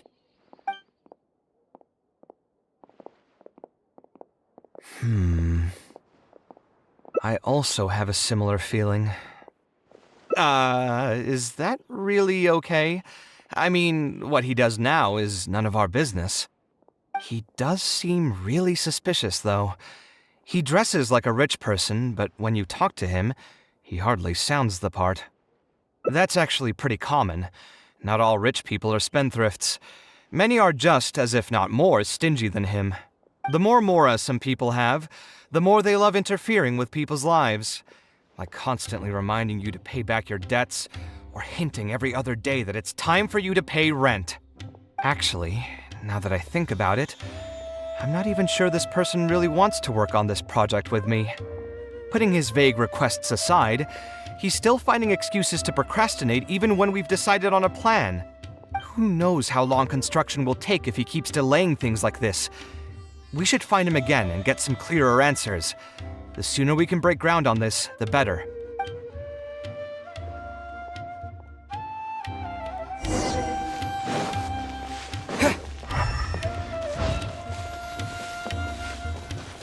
Huh? Where did he go? I could have sworn he went this way. Let's keep looking.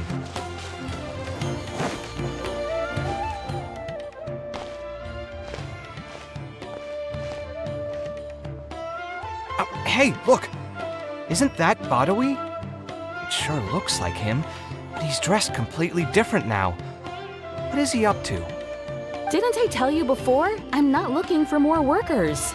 Plus, aren't you a bit old for physical labor? If something happens to you, I won't be able to pay for it. Oh, you won't have to worry about that. I grew up as an eremite mercenary and worked in the desert my entire life. My body's still in great shape. I don't have many talents, but I still have my muscle. If you need someone to unload goods or drive away sumpter beasts, I'm your man. You used to be an eremite mercenary? I know there are a lot of bad apples in our ranks, but most are just trying to make a living. We're not that greedy by nature, and we'll do our best when given a job. Let me think. I'm sorry, but I still can't take you in. I don't have any open positions right now, and don't have the mora for anything more. How about this? Why don't you try your luck somewhere else? Okay. He used to be a member of the Eremites? Huh. From the way he was dressed, I would have thought he was a merchant from the rainforest. Let's ask him about it.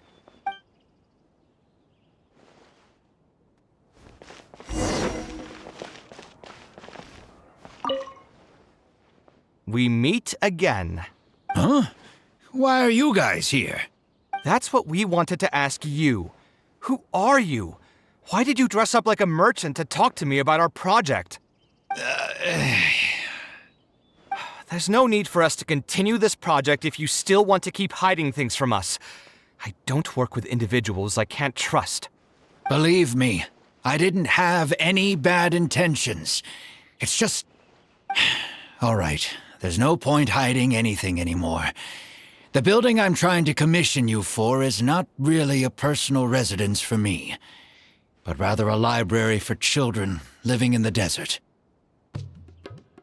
A library? Funded entirely by yourself? Shouldn't this be the responsibility of the academia? I've heard that the academia will be looking to prioritize the desert with the allocation of educational resources and materials. It sent over a large shipment of regular goods just last month. You're right, and I was aware of these happenings as well. I just figured what I want to do is a separate effort from what's already being done by the academia. The desert is too vast. Even if the academia spends a lot of effort trying to disseminate knowledge in those parts, it might still take decades, if not centuries, to reduce the educational gap that already exists between the two regions. And what's more, I don't know if the academia would ever reverse its stance in the future. All I know is that as a desert dweller, we should not wait passively for good things to happen to us. If we only did that, we'd never be able to stand up and hold our heads high. I don't have much longer left on this world, so I just want to use whatever time I have to contribute something to my homeland. I didn't want you to know that I came from the desert. I've lived in the desert my entire life, and there wasn't anyone here that I could trust. I figured I needed as much safety as I could get. To the point that you even disguised your identity? That's certainly taking playing it safe to the next level. Hold on. Don't tell me you've also been scammed before. When I first came to Sumeru City, I brought a lot of Mora, hoping to find an architect that I could work with. Someone agreed to take on the project, and even took a sum of Mora from me, but then disappeared without a trace. After that, I heard that there are a lot of untrustworthy people in this business.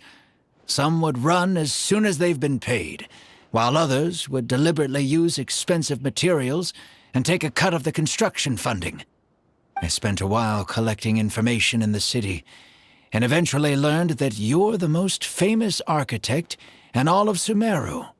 I figured that you wouldn't need to make Mora by scamming people, so I decided to reach out to you.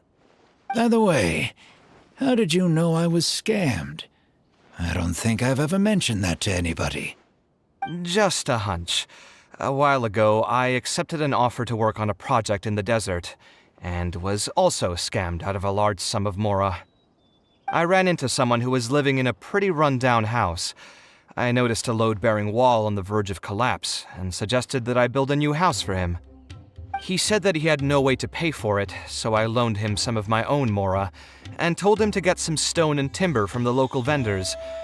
Soon after that, I found out that he had gone gambling with all the money, and lost everything, down to the last coin. And after that, he even borrowed Mora from me twice more, using a different excuse each time. I didn't even suspect him of any wrongdoing until he hired a group of mercenaries and tried to ambush me in his own house. According to him, I looked like an easy target because I was an academia scholar who didn't have any family or friends in the desert. What kind of person would just look at someone else and think, this guy looks like an easy target? Those kinds of things do happen every once in a while, yes.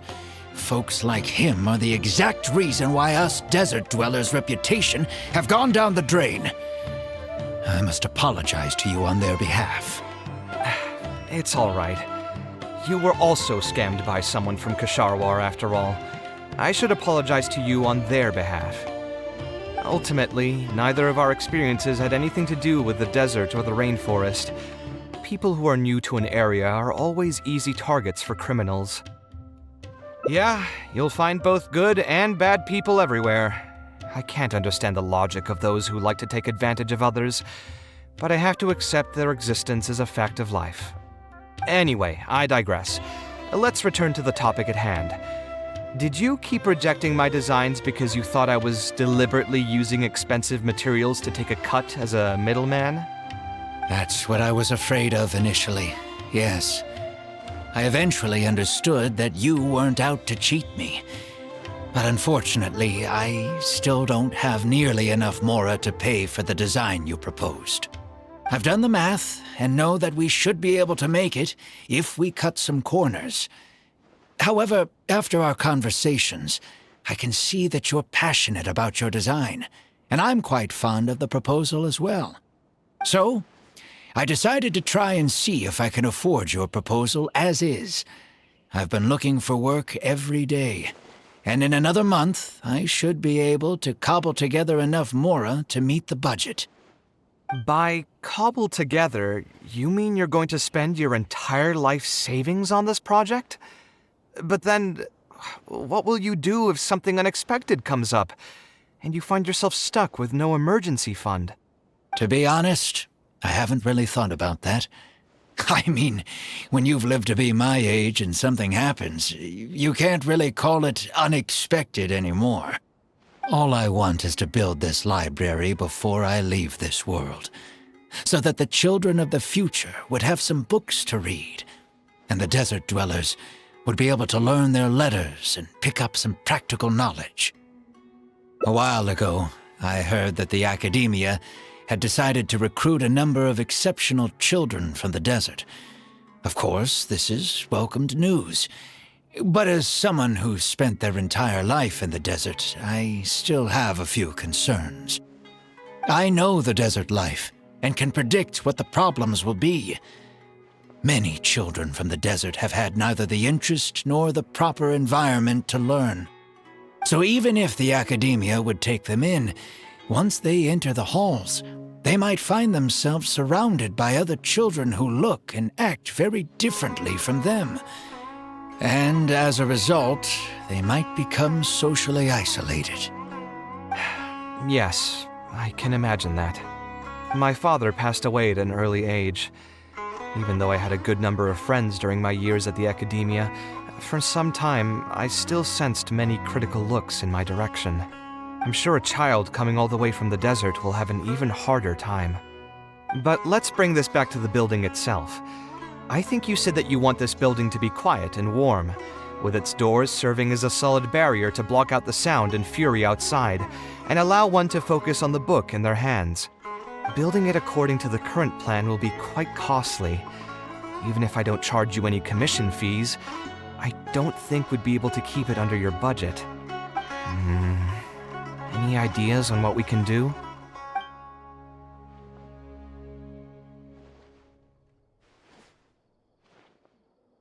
Sponsor the project?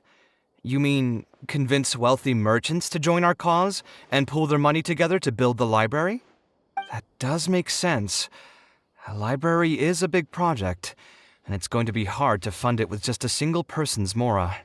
What do you think? If we can find others to sponsor the project, we could potentially increase the size of the building 2- or 3-fold. It's all fine with me, but where do you think we'll be able to find these sponsors? Well, you're right. If I really think about it, I'm not too familiar with many big-name merchants. Her? Hard pass. With her shrewd and greedy personality, she would never put Mora into something like this. Now there's an idea. She probably won't say no if all she'll need to do is to make some introductions instead of spending Mora. Let's go and pay her a visit.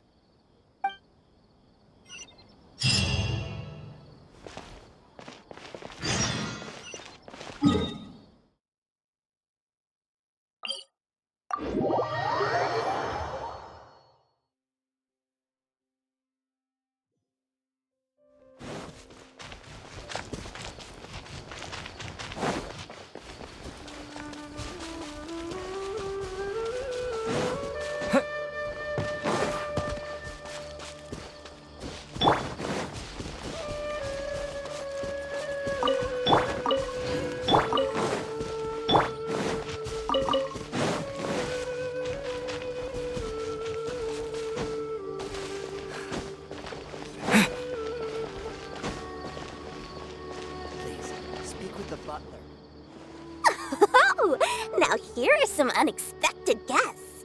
What brings you to the Palace of Alcazar's Ray? When I saw Kaveh, I almost thought it must be that time of month again. Sadly for me, I must wait a few more days before I can collect my shiny Mora. Hey, can't you think of something else for a change?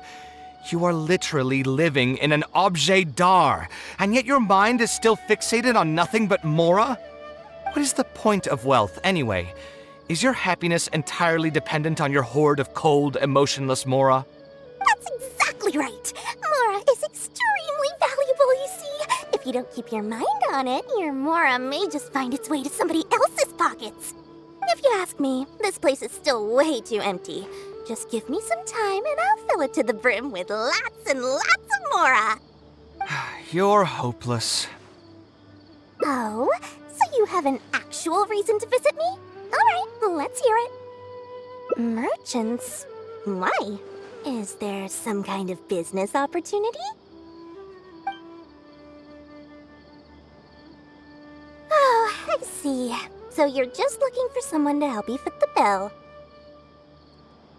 I knew you wouldn't be interested in something like this. Still, you wouldn't refuse just making some introductions for us, would you? Sure, I can connect you with some folks, but with every service comes a fee, you know. A fee? You mean just for introductions? Of course! Making introductions means using my connections and putting my reputation on the line. Why wouldn't I charge a fee for something so important? Since we've known each other for so long, though, I'll give you a huge returning customer discount. 500,000 mora. 500,000? I guess that's okay. But why are you charging a fee before we've even secured any funding? That just doesn't seem right. Besides, by helping us out, you'd be doing a great service to the public. Can't you take your mind off your mora even for just 1 second and focus on something far more important?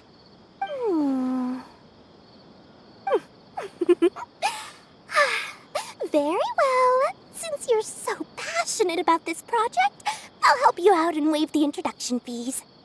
3 of my business partners came by earlier today to discuss some things with me, and they still haven't left yet. I'll arrange a meeting for you, and just so we're clear, it'll be up to you to present your project and discuss any deals. Thank you so much. You can wait here. I'll bring them over to you.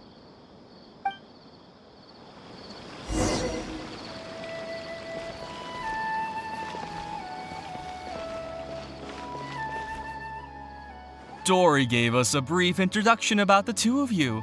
You are Kaveh, the renowned architect, and you are the traveler. Practically all of Teyvat has heard of you by now.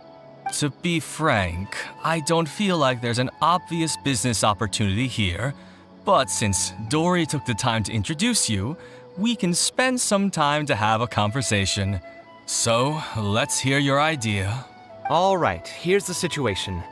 I've been commissioned to build a library in the desert, with the intended goal of allowing the desert dwellers to have more access to reading materials. So it's a public welfare project? Correct.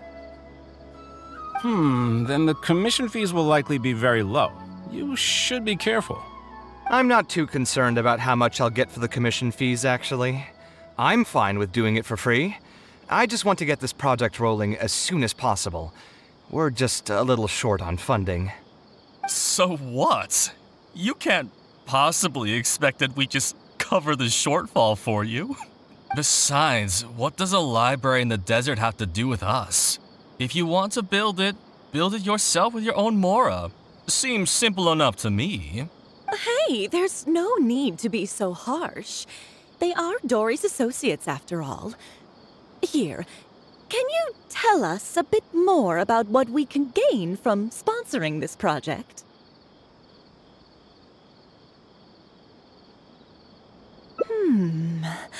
So we'd mostly be doing it for reputation and exposure? There is some value to that. It could make doing business in the desert a bit easier. Well, just speaking for myself, I've got nothing in the desert. I also have a concern. It feels like there's not much to profit from in the short term. But in the long term, the reputation gain also doesn't sound like it'd offset the cost of the sponsorship. Then how about this?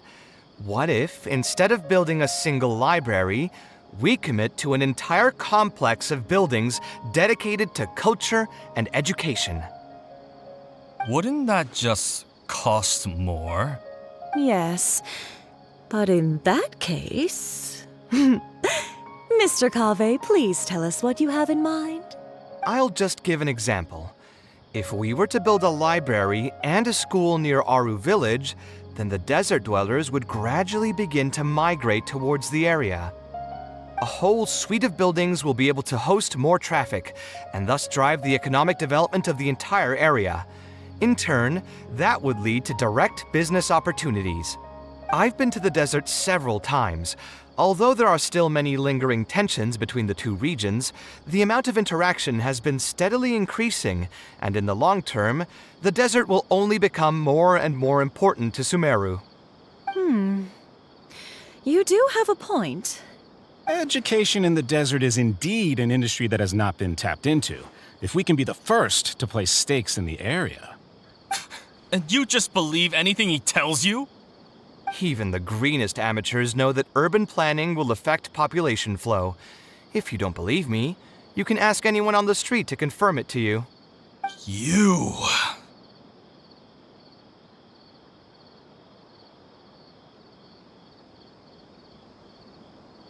Wait, something just occurred to me. If we're going to build a library in the desert, Aru Village would obviously be the best place for it. But it seems we're not the only ones with our eyes on the village.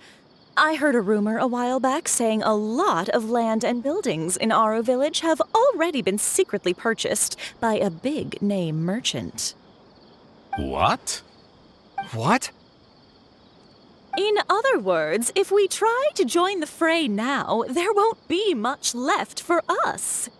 If we want to build a suite of buildings focused on education and culture, Aru Village is the prime location. If we want to build it anywhere else, we'll have to deal with a far larger list of problems. It's not impossible, I suppose, but... Then there's no hurry. We can wait for Aru Village to develop more first and get into the market for expansion to other areas. But if you were to do that... Is there nothing else to discuss? Great timing! I pretty much heard all I want to hear. If there are no other urgent matters, I'll be on my way. I'll be off as well. If you have any new ideas, please feel free to reach out. It seems like the others are not interested in funding this, so no point in me doing this on my own. Let's revisit this another time. Hey, guys, wait! Well, what can I say? I guess it went somewhat as expected. They are Dory's friends, after all. As soon as they heard that there's not much more in this for them, they lost all interest. Yeah, it's just another day doing business with people.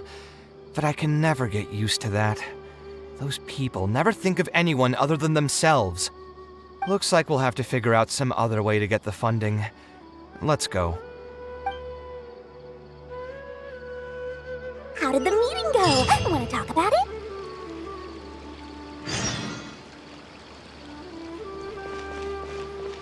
Let me think. Where did I put the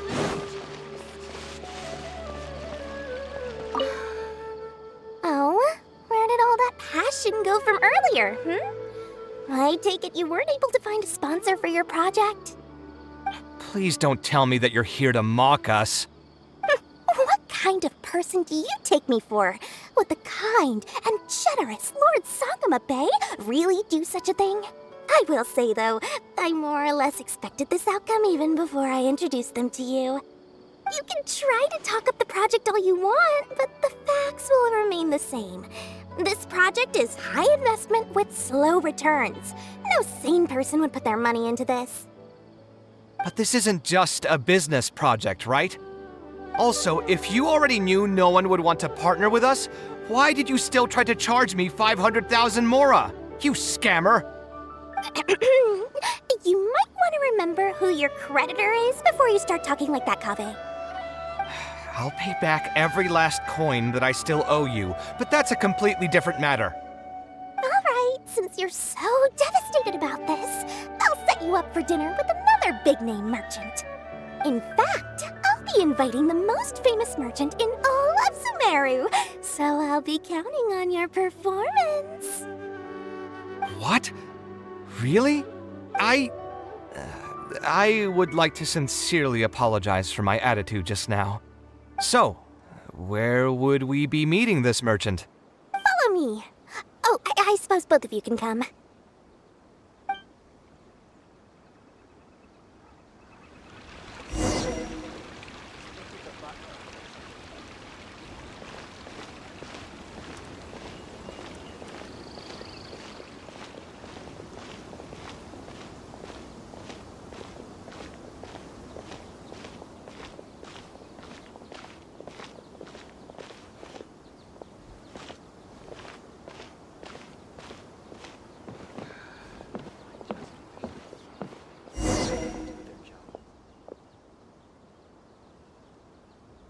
This is the place.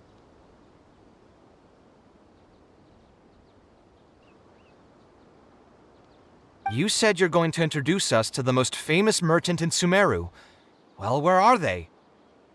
You still don't get it, huh? The most famous merchant in Sumeru. Huh? So you meant yourself all along? Then why did you bring us here? Well, I've given it some thought, and that complex of education and culture buildings that you mentioned does hold some promise. be a pretty big Mora sink, and I'll have to fund it all on my own. But that's not really a problem for me. Seriously? Where's this generosity coming from so suddenly? Are you trying to scam me again? The reasons are not important. What's important is that I'm willing to help you. However, you know just as well as me that once this project actually breaks ground, it'll start sucking Mora from my pockets like crazy. So, to cut costs... I get it. I won't charge any commission fees, and I'll take responsibility for the entire project. Splendid! Then let's sign the contract right away.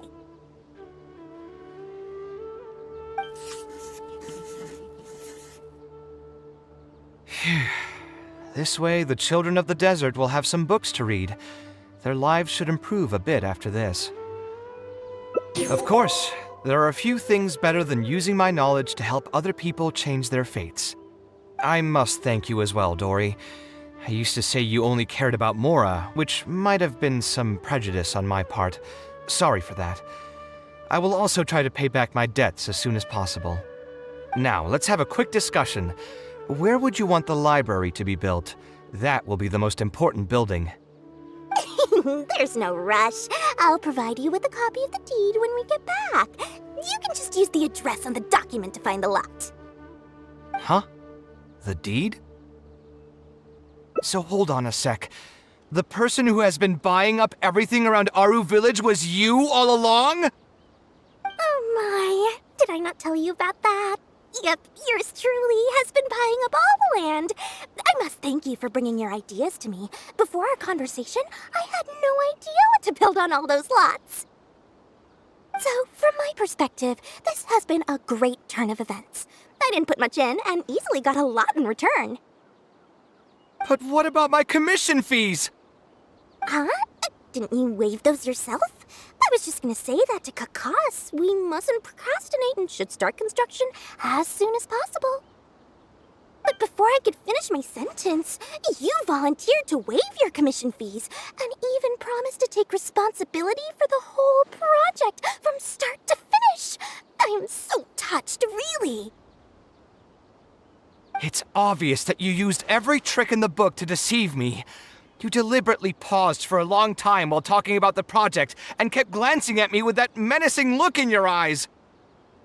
Huh? You really think so? Well, the contract's already been signed, so there's no point in dwelling on the details. You know what? I'll pay for tonight's dinner.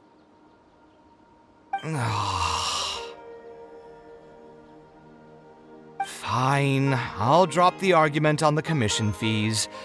But since you said you're paying for dinner, I'm going to order the best dishes and booze this place has to offer, and lots of it. Tonight, we're feasting until I've recouped my full commission fees.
We meet again. Huh?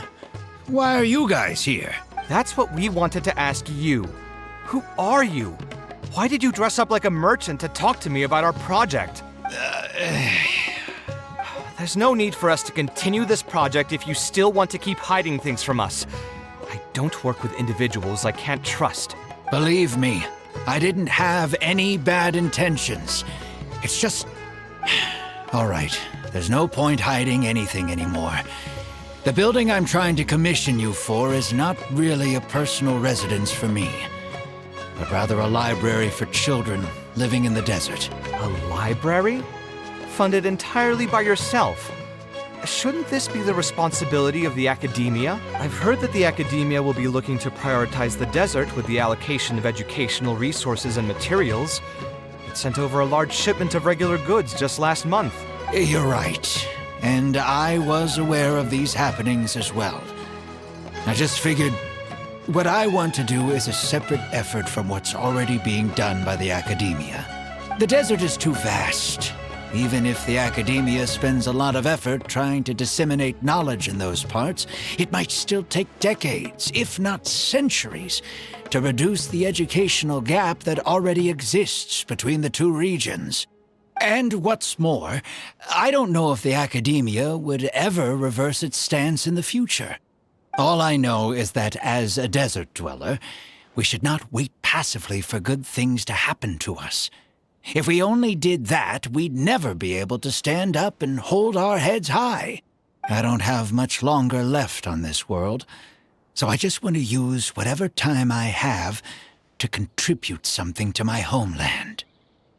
I didn't want you to know that I came from the desert. I've lived in the desert my entire life, and there wasn't anyone here that I could trust. I figured I needed as much safety as I could get. To the point that you even disguised your identity? That's certainly taking playing it safe to the next level. Hold on. Don't tell me you've also been scammed before. When I first came to Sumeru City, I brought a lot of Mora, hoping to find an architect that I could work with. Someone agreed to take on the project, and even took a sum of Mora from me, but then disappeared without a trace. After that, I heard that there are a lot of untrustworthy people in this business. Some would run as soon as they've been paid, while others would deliberately use expensive materials and take a cut of the construction funding. I spent a while collecting information in the city, and eventually learned that you're the most famous architect in all of Sumeru. I figured that you wouldn't need to make Mora by scamming people, so I decided to reach out to you. By the way, how did you know I was scammed? I don't think I've ever mentioned that to anybody. Just a hunch. A while ago, I accepted an offer to work on a project in the desert, and was also scammed out of a large sum of Mora. I ran into someone who was living in a pretty run-down house. I noticed a load-bearing wall on the verge of collapse, and suggested that I build a new house for him. He said that he had no way to pay for it, so I loaned him some of my own Mora, and told him to get some stone and timber from the local vendors. Soon after that, I found out that he had gone gambling with all the money, and lost everything, down to the last coin. And after that, he even borrowed Mora from me twice more, using a different excuse each time. I didn't even suspect him of any wrongdoing until he hired a group of mercenaries and tried to ambush me in his own house. According to him, I looked like an easy target because I was an academia scholar who didn't have any family or friends in the desert. What kind of person would just look at someone else and think, this guy looks like an easy target? Those kinds of things do happen every once in a while, yes. Folks like him are the exact reason why us desert dwellers' reputation have gone down the drain. I must apologize to you on their behalf. It's all right. You were also scammed by someone from Kasharwar, after all. I should apologize to you on their behalf. Ultimately, neither of our experiences had anything to do with the desert or the rainforest. People who are new to an area are always easy targets for criminals. Yeah, you'll find both good and bad people everywhere. I can't understand the logic of those who like to take advantage of others, but I have to accept their existence as a fact of life. Anyway, I digress. Let's return to the topic at hand. Did you keep rejecting my designs because you thought I was deliberately using expensive materials to take a cut as a middleman? That's what I was afraid of initially, yes.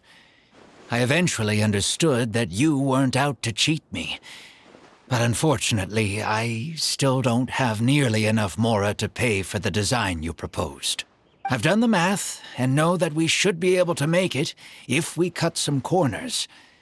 However, after our conversations, I can see that you're passionate about your design, and I'm quite fond of the proposal as well. So, I decided to try and see if I can afford your proposal as is. I've been looking for work every day, and in another month, I should be able to cobble together enough mora to meet the budget. By cobble together, you mean you're going to spend your entire life savings on this project? But then, what will you do if something unexpected comes up, and you find yourself stuck with no emergency fund? To be honest, I haven't really thought about that. I mean, when you've lived to be my age and something happens, you can't really call it unexpected anymore.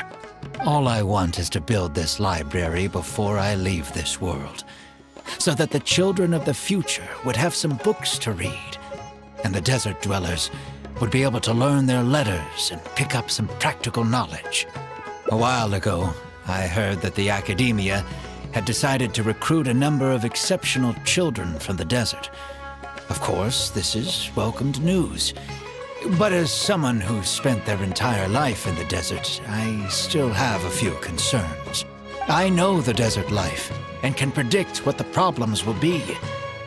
Many children from the desert have had neither the interest nor the proper environment to learn. So even if the academia would take them in, once they enter the halls, they might find themselves surrounded by other children who look and act very differently from them. And as a result, they might become socially isolated. Yes, I can imagine that. My father passed away at an early age. Even though I had a good number of friends during my years at the academia, for some time, I still sensed many critical looks in my direction. I'm sure a child coming all the way from the desert will have an even harder time. But let's bring this back to the building itself. I think you said that you want this building to be quiet and warm, with its doors serving as a solid barrier to block out the sound and fury outside, and allow one to focus on the book in their hands. Building it according to the current plan will be quite costly. Even if I don't charge you any commission fees, I don't think we'd be able to keep it under your budget. Any ideas on what we can do? A slightly different style. Give me a minute. Most architects would probably prioritize cutting costs and removing extra features in this situation. Indeed, converting the building into a simple bungalow would solve most of our problems. However, I do not think this would be the best solution. While it's true that the aesthetic value of a building is often viewed as an afterthought, neglecting it has some long-term negative consequences. It is especially undesirable in this situation, as the library will serve a high number of children, many of whom would have never been exposed to structures that may be considered elegant or beautiful. To completely give up on the more aesthetic design would mean stripping the children of an opportunity to appreciate the beauty of architecture. I share Badawi's sentiments in wanting to preserve a more complex design. However, if we can reduce the ornate aspects of the design while maintaining its fundamental elegance, which is to say we won't touch the arches and stone pillars, but make changes elsewhere. This is definitely a first. To make up for the loss of regular details, we would need to put a lot of extra effort into the layout, lines, and color. I see. Would that really be okay? It just increases the difficulty of the design. You should feel lucky that out of all the architects in the city, you chose to approach me. Most of the others would have given up on this project by now. As for inspiration, I think I might have something in mind, but I'd need to visit the site to make sure. Where do you want this place to be built? Tell me the exact location. Aru Village. Although it wasn't my childhood home, I think it'll be the best site for such a building. Okay, then we can pay a visit to Aru Village. Is there something I can do for you? I've already caused you a lot of trouble before, and now you're revising the design again because of me. Which draft are we even on now? It's making me feel terribly guilty. Let me think. You said you used to be an eremite mercenary, right? In that case, you could help us clear out some monsters that are blocking the way to Aru Village. We want to keep the roads clear, and reduce the loss of materials during transport to a minimum. If everything goes well, that'll help us save some Mora. All right, just leave it to me. If there's anything I'm good at, it's clearing out monsters. What are you waiting for, then? Let's pack up and get ready to go.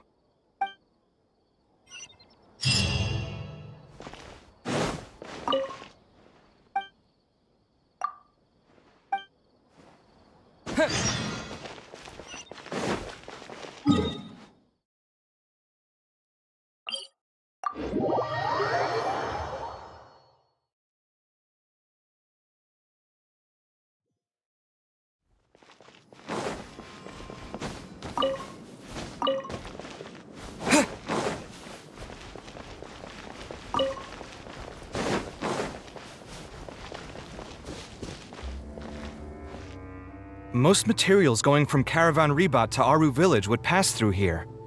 There are a lot of monsters out here today. If you find it hard to keep up, just let us know.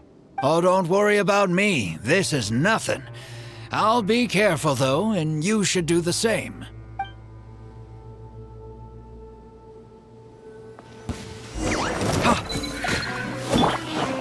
Propagate!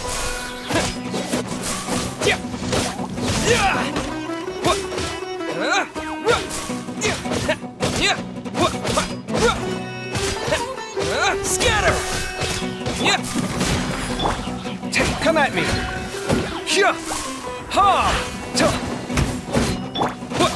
Propagate!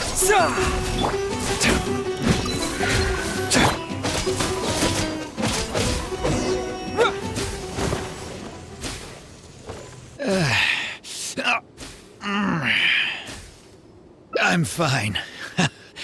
I've spent my entire life fighting these kinds of monsters in the desert, after all. They won't get the best of me. But it's one thing to fight against monsters, and another to fight against an old injury.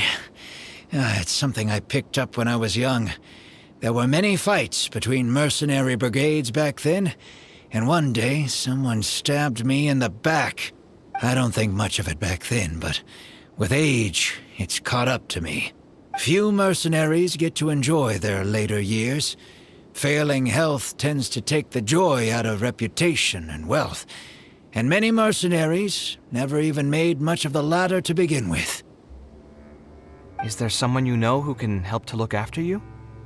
Unfortunately, no. My wife passed away at an early age, and I don't have any children.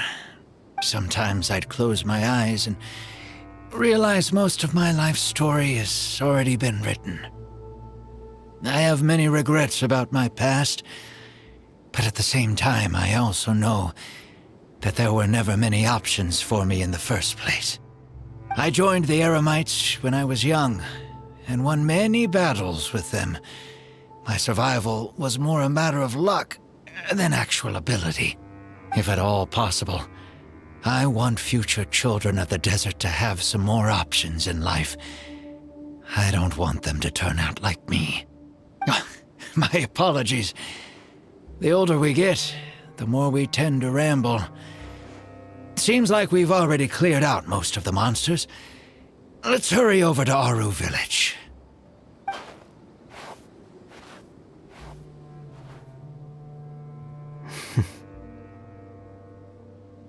I think it's really admirable of him to spend his whole life savings on people he's never met.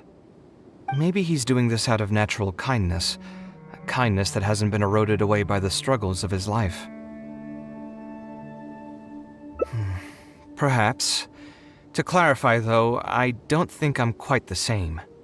Some people call me an idealist. I do have some sentiments of that general persuasion, such as wanting everyone to be able to lead a happy life. But my situation is more complex than that.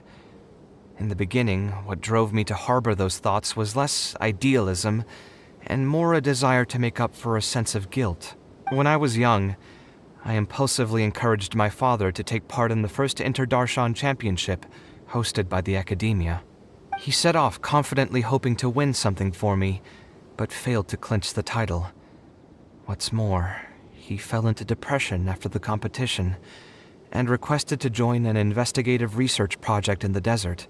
I never saw him again. Word has it that he got caught in quicksand. Even if other factors may have contributed to his death, the fundamental cause still circles back to me. I started doing many things in life because I wanted to make amends. Even in cases where I couldn't do something for a specific person, I still did whatever I could. I think I just wanted to make myself feel a little better. At this point, even I don't know. I've tried self-reflection, but it didn't help. I can't seem to walk away from many things that I see or hear about, even if they don't directly concern me. And I can't quite pinpoint the source of it. Maybe it's just like what those Vahumana scholars often say. It's hard for people to truly understand themselves. I could be doing things out of endless guilt, or I could be doing them out of a strong sense of empathy. It could even just be a matter of conceit. The potential motivations could number in the dozens, but the actions they result in are the same. Anyway, I suppose I don't really mind being called an idealist. They also use that term to describe my father. It seemed to carry fewer connotations back when he was around. I've known Al-Haytham for many years now, and discussed my ideology with him for nearly as long. Maybe argued is a better word for it. He told me a long time ago that no matter how strong of a swimmer you may be, you'll still get dragged under by the others who are drowning once you run out of stamina. He believes this is the fate that awaits all idealists. I still believe I should live by my ideals, and I've given him countless reasons why I think it's a good idea to do so. Perhaps my ideals are flawed, but are there really any perfect things in this world? Unfortunately, he remains unconvinced. His personality is the exact opposite of my own. If someone happens to drown next to him, he'll most likely stand on the shore and mumble something along the lines of respecting other people's fates. But as you can see, I'm not the only idealist in the world. Just as there are different seasons, there are also different people. There are many others who will continue to care about the fates of those who are not directly related to them. And when I finally run out of stamina, someone will also reach out and bring me back to shore. Someone will help me, right? Yes, I've already been helped like that before.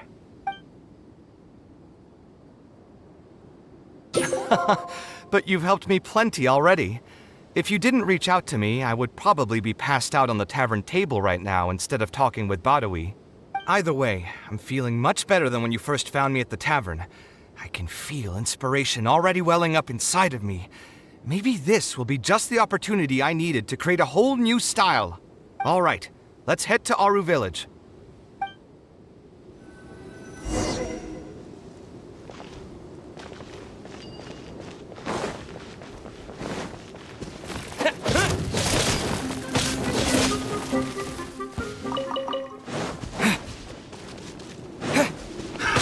Enough. Scatter!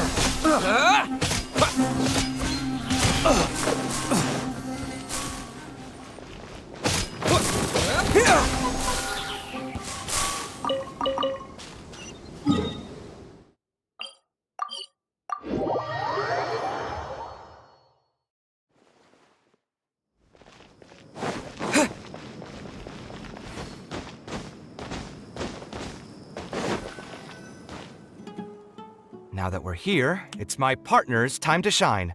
Marak! Oh, what's this? My toolbox. I built it using an ancient mechanical core. It's not too smart, but it's super useful and can help me with a variety of tasks. I'll take Marak and find a suitable location for the building. Once that is done, I'll get to work on a few designs. Traveler? Ah, you know each other? Hello. I suppose you must be Kaveh from Kasharawar. I have heard of you before. My name is Sataria, and I'm currently the person in charge of promoting educational assistance programs here in the desert. Educational assistance programs. Then you must be familiar with the local conditions here. I can't say I'm too familiar just yet, but if you have any questions, I'll try my best to answer them. I've been commissioned by Mr. Badawi to build a library in the desert. We've settled on the general design direction, but we are trying to finalize some details based on the conditions around the intended location. A library? Do you intend to open it to the public for free? That's right. I want to make sure the children will have books to read. That's fantastic! I'm sure the children will be thrilled. Right now, we don't have access to many paper books or a quiet place to read. Truth be told, this very thing has been keeping me up at night. Let me get straight to my questions then. Can you estimate the number of children around here who'd be interested in reading? Besides the usual noise of village pedestrians, are there any other sources of noise in the village? Oh, and have any landslides occurred here recently?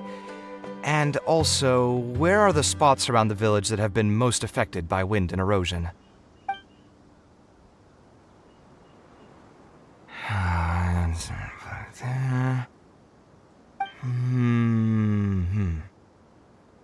All right, that should be everything. Badawi, let's go over the budget again. We'll keep the building structure the same, but make the place a little bigger, so it'll be able to hold more people and get better natural light. The parts of the project that cost the most will be the insulation and ventilation materials. I'm sure you understand, no one likes to read in a place that's hot and stuffy. I want to make significant changes to the arrangement of the bookshelves, tables, and chairs. I'll go over the specifics of that shortly. I have 2 plans in mind. Both are pretty minimalist in style, but will provide a very different ambiance from the world outside. Our final cost should be around 70% of the last figure I quoted. The whole thing should take around half a year to complete. Marak has produced a sketch for all of you to see. If everyone's okay with it, then we'll proceed with that as the formal plan. The inspiration just came to me naturally. All I did was put thoughts to paper. I must give you credit, though. If it weren't for your advice and suggestions, I probably wouldn't have landed on this new style so quickly. According to the traditions of my profession, I should probably name this style after you. Let's call it the Traveler style. In the meantime, let's look forward to the day when this building is completed and can finally open its doors.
Taking this commission was truly the worst decision ever. Oh, hey, I wasn't expecting to run into you here. Actually, while we're on that, what are you doing here at the tavern? Don't listen to anyone who says that drinking is an elegant pastime. It's no good for your health. So you saw all that, did you? Ugh, I thought I was in the clear. I made sure to double-check that nobody I knew was around. Anyway, thanks for looking out for me. Honestly, it wasn't that big of a deal. I'm used to it by now. Stress is just an inescapable part of being a working adult. Boss, I'll have a glass of wine. Same as last time. Do you want something too? I'll put it on my tab. Wine in a glass of juice, coming right up. I know you're already keeping a secret from me, but if you could add this one to the list as well, I'd really appreciate it. Arguing with a client is not a good look for me. If word gets out, other potential clients might be afraid to work with me. That guy, though, what was he even going on about? All those ridiculous demands of his? He's just a blabbering fool trying to act like a know-it-all. Another glass, please, boss. I'm not leaving today till someone has to carry me out. You've got it, sir. I gotta say, though, it almost feels like you're saying that every other day now. It really is every other day that you'd run into a client who knows nothing about construction requirements or architectural style. If this was in the past, I'd never have gone through 6 whole drafts trying to accommodate the client's preferences. But perhaps getting used to this just means that I've grown numb to it. I've worked on so many projects since graduation, and none of them have been approved at the first pass. I would spend a lot of time altering my designs, and by the time the clients were finally satisfied, all my passion and enthusiasm would be gone. It feels like I'm straying further and further from my artistic vision with every change I have to make. I suppose, though, that just sticking to your guns and completely disregarding other people's feedback would also not be a good thing. All of this makes for a real paradox, one that particularly crops up in my work, too. In the end, what is the true meaning of art? Should I see it as a divine gift of inspiration from the gods, or an expression of the light of my own wisdom? Here's your drink. How are you already spouting nonsense after just one glass? Your tolerance is usually much better than that. Boss, what do you think is the meaning of art? The meaning of art? Really, my friend, who in Sumeru understands art better than you? Anyway, I don't know about art, but I do know that I'm interested in business, and some patrons are waiting to be served. So, you'll have to excuse me for now. Just holler if you need anything. What do you think, traveler? No worries. It was just an offhand question. It's been bothering me for a while.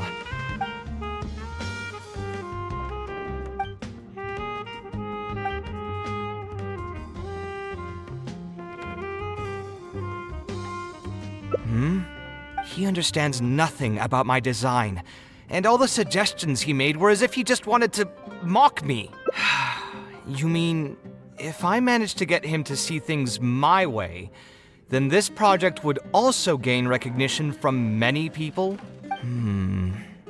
You've got a point. Let's hear him out one more time, then. Time to get going. I know where we'd be able to find the guy. There's no time to waste. The wine can wait until another time. I'll go take care of the bill.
Kaveh.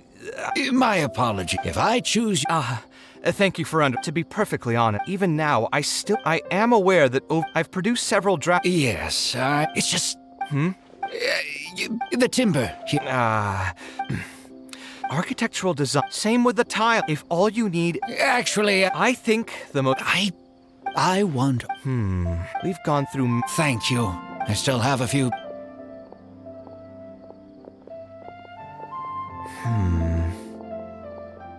I also have a similar feeling.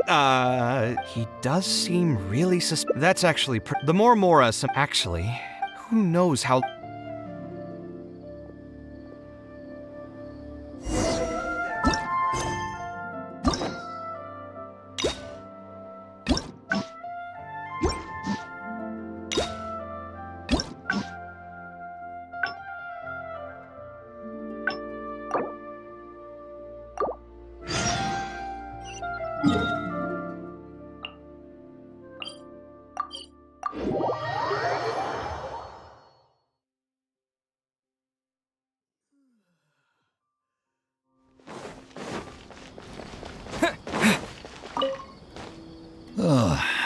Were my requests out of line?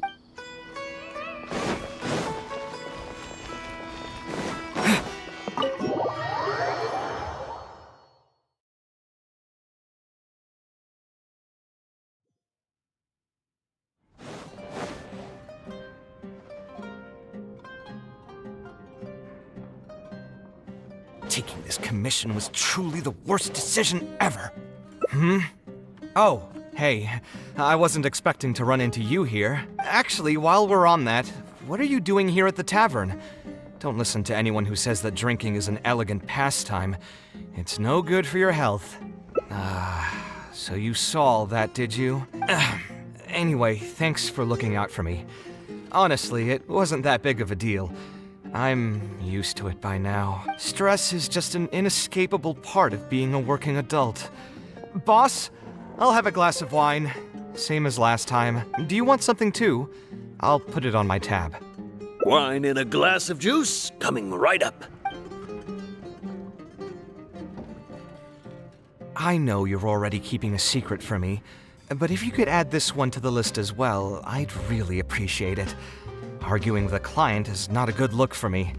If word gets out, other potential clients might be afraid to work with me. That guy, though, what was he even going on about? All those ridiculous demands of his? He's just a blabbering fool trying to act like a know-it-all. Another glass, please, boss.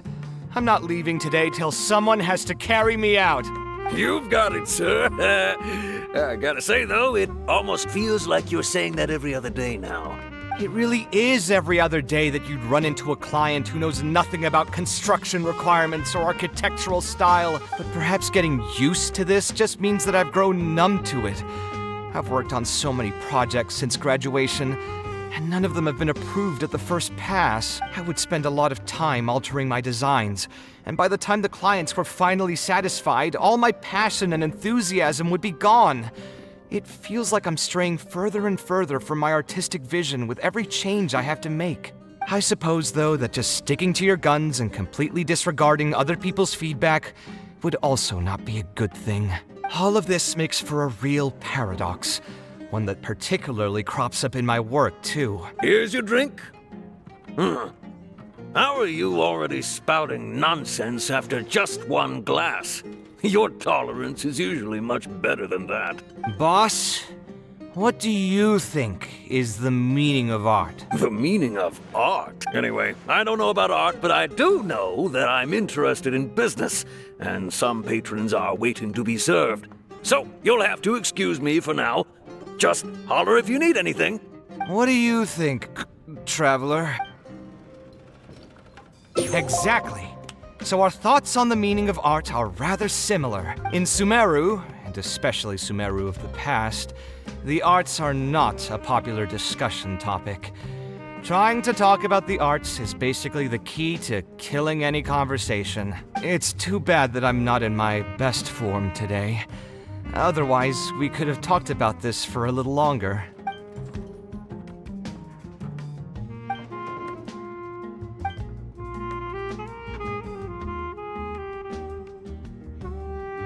Sounds great to me. I don't even want to think about this project anymore. But what should we do? It's probably not a good idea to just drink until I pass out here. A different career. I see. That's not a bad idea. I think I've heard a saying somewhere before. 80% of a working adult's woes are due to not having enough mora in the bank. It's just a saying, of course, but even I will admit that my life would be a lot better if I could make additional mora. And if I want to make mora, I should finish that ridiculous commission. But I really can't find it in me to go back and talk to him right now. Hold on. I just remembered that I used to have a senior classmate by the name of Alkami. If memory serves me right, he's no longer taking private commissions, but he's still doing pretty well for himself. Maybe I'll be able to get some advice from him. Yeah, I should get on this right away. No more wine for me today. I'll grab the bill and be on my way.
Kaveh, it's you! It's been a while. What have you been up to recently? Yeah, it's been a long time, Alkami. Things haven't changed much for me. I'm still taking private commissions for all kinds of projects. I heard that you were the genius behind the Palace of Alcazazare. I bet you're all set for Mora after a project of that size. Well, it's hard to make a profit from every project, you know? Hard to make a profit? You've got to be joking. I've never met an architect who didn't make a profit from a project. Unless the client fled before they paid the commission fee in full. But that doesn't sound right either. Doesn't Dory have a pretty decent reputation in our local business circles? I don't think she's ever been involved in any kind of big scandal. Well, about that. I mean, it was complicated. I understand. Either way, doing one project after another sure gets exhausting over the years, huh? I've been there, so I can feel your pain. I mean, I obviously never had your reputation to live up to. That must have been stressful. But I'm sure we've faced all the same problems. Trying to keep your client in a good mood while you're trying to stop them from micromanaging things they don't know the first thing about. I don't miss it. Thankfully, that's all behind me now. Not exactly. My work is still closely related to architecture.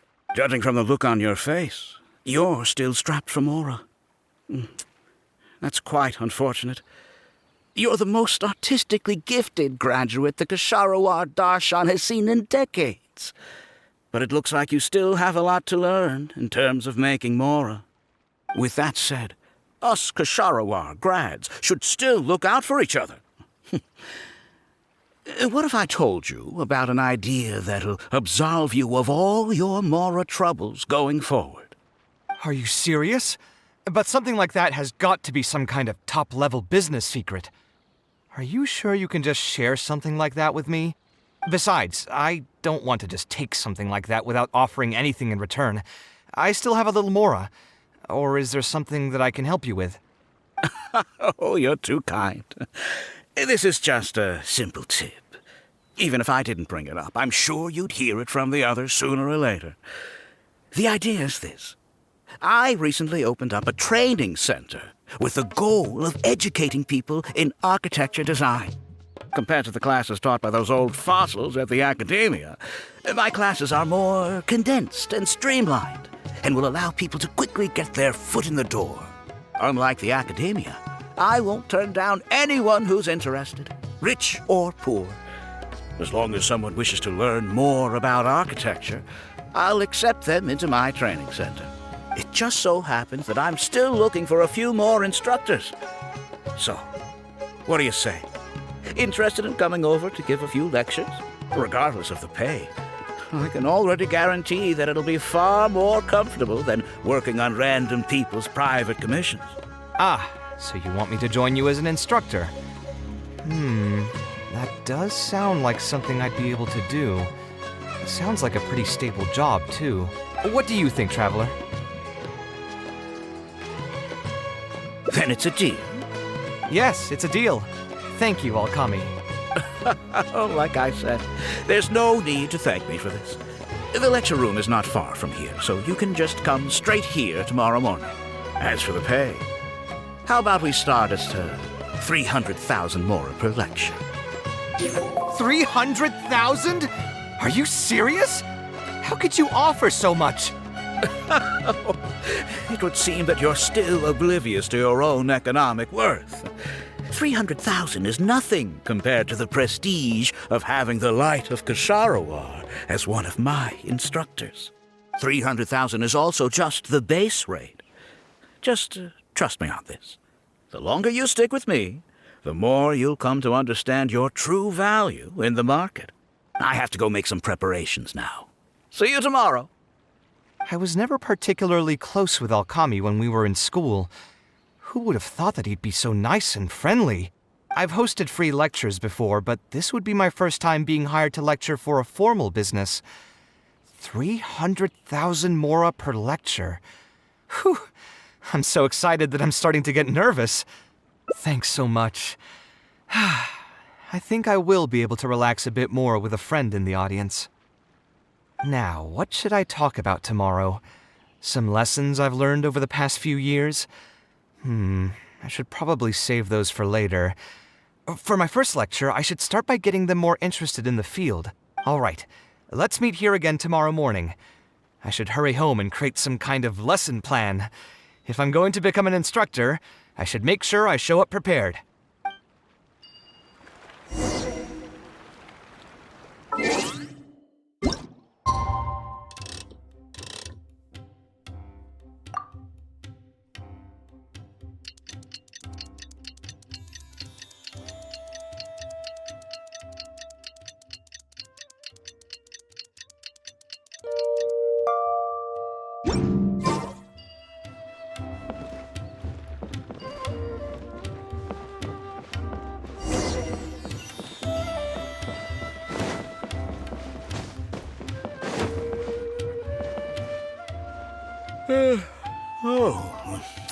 I didn't expect you two to get here so early. I was up last night preparing for the lecture, but I ended up getting so excited that I couldn't fall asleep. Here, I've prepared a lesson plan. Do you want to take a look? Lesson plan? I must commend you for your dedication. But the training center has already developed its own set of teaching materials. Instead of using your own plan, you can just use what we have here. Of course, you're always welcome to work in some of your own content to add some fun and flavor. Sure, be my guest. It's almost time for the lecture to start. Feel free to head in and start the class whenever you're ready. Huh. So you've already developed your own set of teaching materials. Seems like I won't need the stuff I've prepared after all. There's something else I want to ask, though. This isn't going to be a large class, is it? No need to stress. There are only 20 people in this class. There are 14 classes at my training center. Out of all of them, the first class has the best grades, so I've directed them to you. We'll see how well they take to your lectures. 20 people, huh? All right, I think I can handle that. Oh, and one last thing. In the interest of keeping a quiet learning space, only instructors and students are allowed in the classroom when class is in session. I'm sorry to say this, but your friend will have to wait outside while you teach the class. Sorry about that. I'll meet you at the door when the class is over then.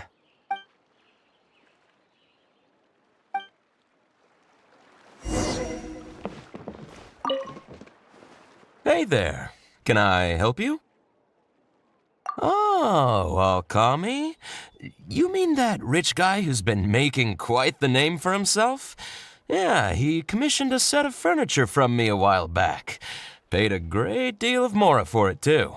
I heard he earned a fortune working as a renowned architect. Now he's opened a training center so others can follow in his footsteps. If the tuition wasn't sky high, I'd enroll my child in a heartbeat. Architecture really sounds like a lucrative profession.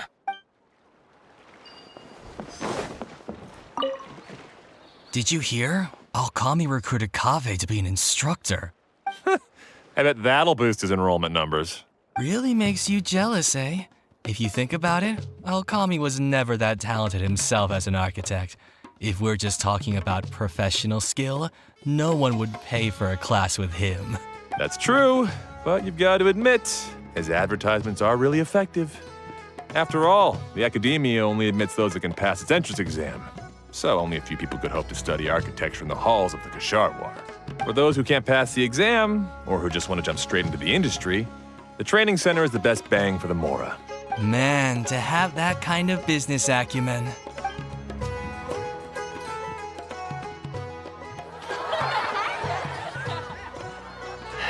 All right, everyone, there's no need to be nervous.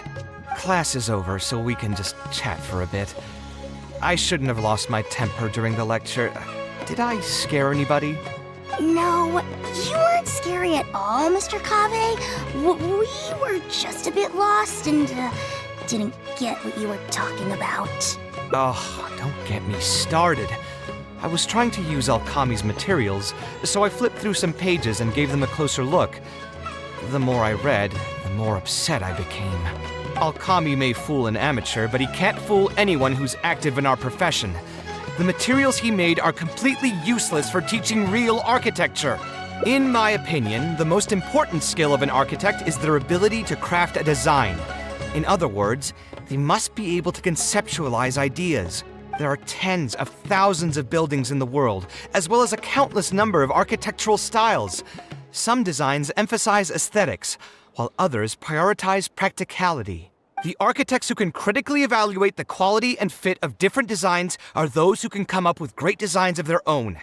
But you won't get any of that from the teaching materials they're using here.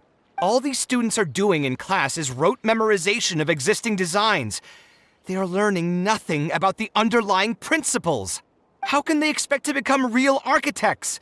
When they're done with this class, all they'll become are dilettantes with a pitiful smattering of architectural knowledge. But Mr. Kaveh, we didn't really understand anything you said after you threw away the materials either. What's the big deal anyway? It's not like we're looking to make some works of art. We just want to make some mora. You're studying architecture to make mora? Yeah. Why else would we be studying here? My biggest dream is to become someone like Mr. Alkami. Once I finally make my fortune in architecture, I'll be able to buy anything I like. Huh. In that case, I'm afraid you'll probably be disappointed. The reality is that the work of an architect is very difficult, and the pay is not lucrative at all. Believe me, I'm a perfect example. But how? Mr. Alkami just told us last night that you made a killing by building the Palace of Alcazarzare. He also said that as long as we graduate from his class, waves upon waves of people will reach out to us with private commissions, and we can just sit back and wait for Mora to fill up our pockets. It won't be long before I can put these miserable days behind me. Come on. And you all believed everything he said? But Mr. Alkami is really rich, isn't he? You... It's pointless trying to argue this with you right now. You've already filled your heads with pipe dreams. Let's go, traveler. Let's hear about Alkami's true plans from the man himself.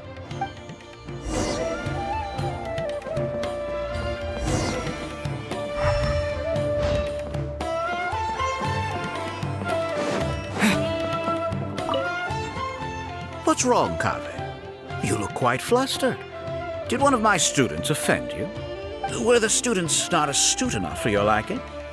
I must implore you to go a bit easier on them. After all, They're nothing like the genius scholars you're used to dealing with at the academia. We don't need to strive for perfect understanding. As long as some knowledge has been passed on, that's good enough. Yeah, I'm mad at them. But I'm even more upset that you're scamming people under the guise of teaching them about architecture. The students are all here hoping for a quick way to make money, but we both know that an architect's life is hard and exhausting.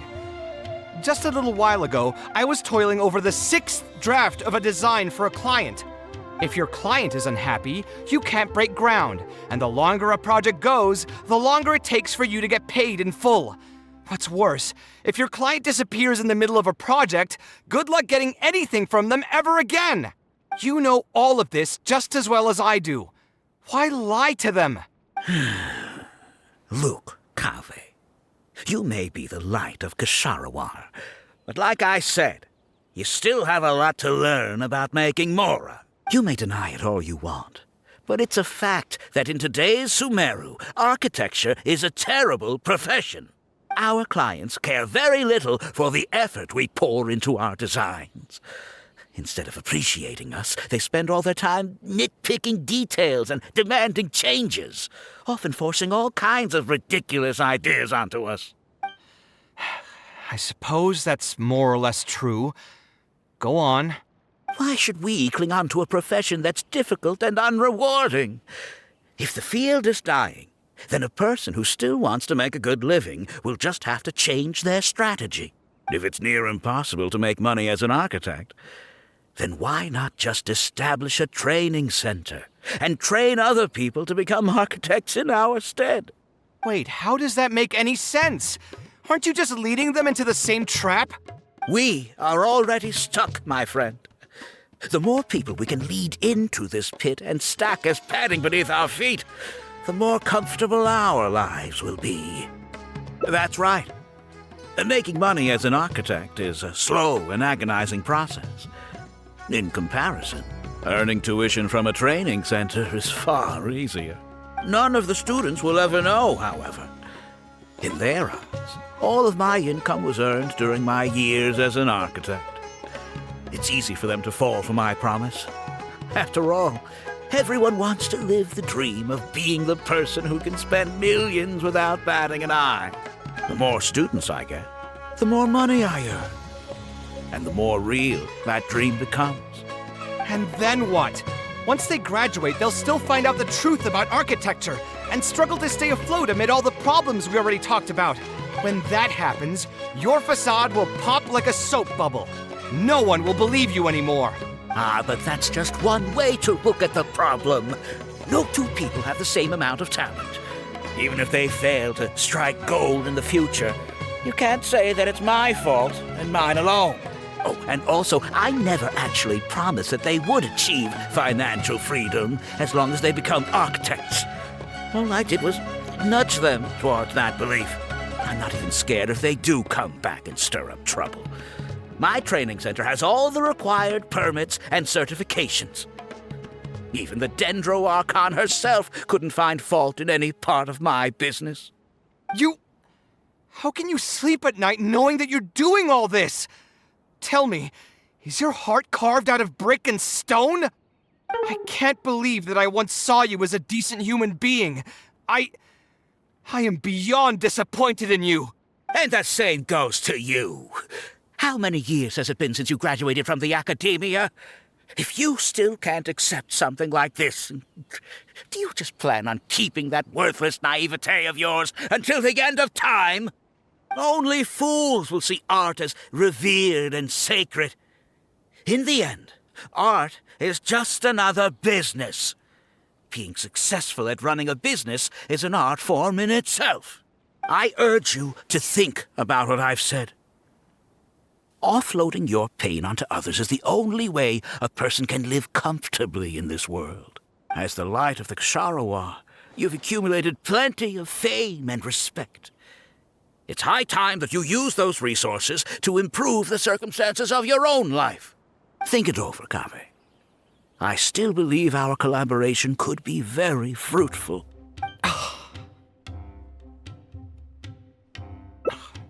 I'm I'm so mad, I feel a headache coming on.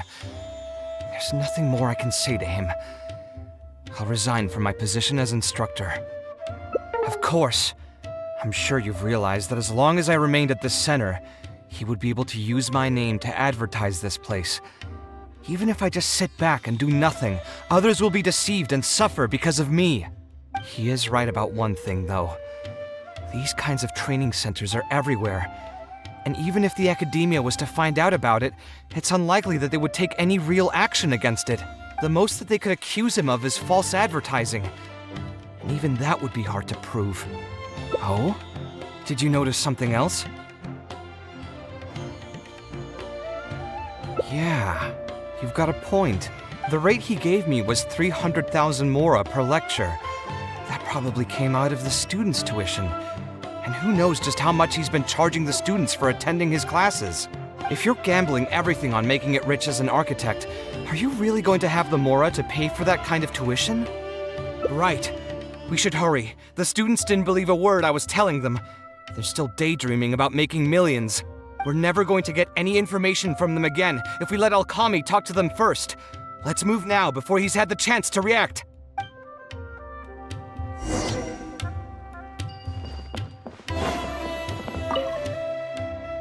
Oh, Mr. Kaveh? What are you doing back here? Class finished a while ago, but you're still here. Why haven't you gone home? I wanted to stay for a little longer. I'm still thinking about everything you taught during the class. Even though a lot of it went right over my head, I still thought the houses you drew were really pretty. Of course they were. All the examples I drew were world-famous landmarks. Each one was the magnum opus of a celebrated architect. It's a good thing that you could recognize them for their beauty. The accumulation of knowledge is the first step to artistic expression. Instead of rote memorization, you should try to relate and to understand, and after that, try to resonate with the work. Resonate? Yes. When I first got into architecture, there were many things about it that I couldn't understand at all. I would find a building to be beautiful, but have no idea what made it so good. And for most people, just being able to admire a building is enough. To become a good architect, however, you must also learn to assess and appraise. Going from admiration to assessment will take a lot of time and specialized knowledge, and I'm afraid that some superficial speed training won't be enough to take you there. Just as I thought. Becoming an architect won't be as easy as Mr. Alkami made it out to be, right? I'm sorry. I'm not trying to crush your dreams. All I want to tell you is that an architect's life is not as carefree and easy as others may make it out to be. I understand. Thank you for telling me the truth, Mr. Kaveh. I think I'll still stay here for the time being, though, since my family still hasn't paid everything off. Paid off what? Sorry, I can't say anything more. Mr. Alkami made it very clear that anyone who talks about it will be kicked out of the class. Don't listen to him. I am the most famous architect in Sumeru. If he kicks you out, then I'll just take you in instead. Really? Why would I pull your leg? I can see you have some talent, so as long as you get your fundamentals down, you should be able to pass the entrance exam and continue your studies at the academia. Then please keep this a secret for me, Mr. Kaveh. Truth be told, my family is not very well off, so we couldn't really afford the tuition for this class. Mr. Alkami was the one who reached out to my parents. He told them that he knew a merchant by the name of Bahar and that we could get a loan from him. He told all the students that once we graduate, people would come flocking to commission us for projects. If everything went well, we'd be able to pay off everything in just a few years, and all the more we make after that would be ours. How much did your family borrow from this merchant? I think it was several million mora. And what was the interest rate? I'm not really sure. My parents were the ones who signed the contract. All I know is that the stack of papers was as thick as a slab of rock. Yeah, I have a bad feeling too. Something about the whole thing feels dastardly familiar. We need to find that merchant to confirm. But if we were to confront him right now, there's no way he'd admit to anything. Good idea. Hey, tell me, do you know where we'd be able to find this merchant? We last saw him on the north shore of Port Ormos. Who knows if he's still in that area, though. Well, it'd still be worth taking a look. Architecture... No. The arts shouldn't be used as bait for a scam. We need to do something before the students' lives are ruined even further.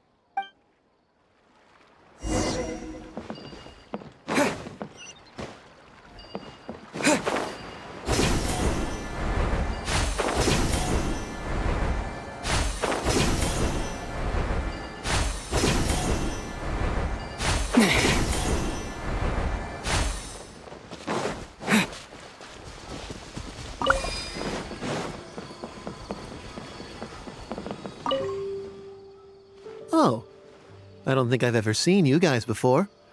Here for business? You're Fahar, right? Yes. May I ask who introduced you? Alkami. My friend here wants to enroll in his architecture class, but they're a bit short on money. Alkami told us you're the man to go to in this kind of situation. Oh, sounds like his business is booming. How much do you need? Let me see. I'd say around 3 million mora. Oof, you call that a bit short on money? Anyway, since you're here because of Alkami, I can work things out for you. Make sure you sign the contract, though. Lots of people are borrowing money from me nowadays. Here you go. Don't worry, there's nothing particularly unusual about it. All you need to do is pay back the loan in full within 3 years. And what if they won't be able to pay it back? What do you mean, won't be able to pay it back? Once you graduate from Alkami's place, you'll be making millions of mora a year. Easy! At that point, paying this off will be a piece of cake. And even if you were to run into some difficulties and need to delay the installments, it's no big deal. We're all reasonable people here.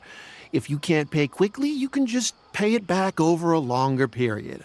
All that would change is your interest rates would get a little higher.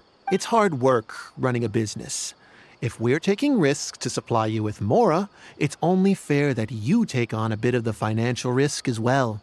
Anyway, there's no point in tying yourself in knots over the contract. With the way you're reading every single line, it's like you're worried you're about to get scammed out of your whole life savings. Why would I lie to you? Tons of students at Alkami's place have signed the contract. Aren't they all doing pretty well for themselves? I just did some calculations in my head. When you say the interest will get a little higher, do you mean it'll get higher than 30%?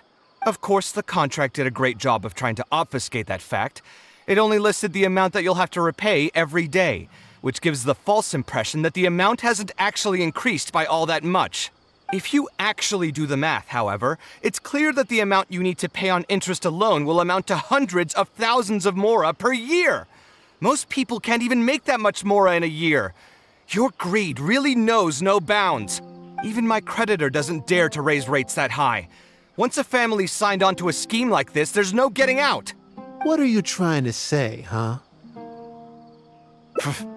I figured something was off when two well-dressed people came looking for a loan. Think you got the better of me? Too many people are sticking their noses where they don't belong these days. Luckily for me, though, this is a pretty secluded spot. Hey, come out and teach these guys a lesson! Eremites? I've already fought off more than my fair share of them when I was working in the desert. There are only a few of them, so they shouldn't pose much of a threat. Marak, you're up! Following orders. Propagate!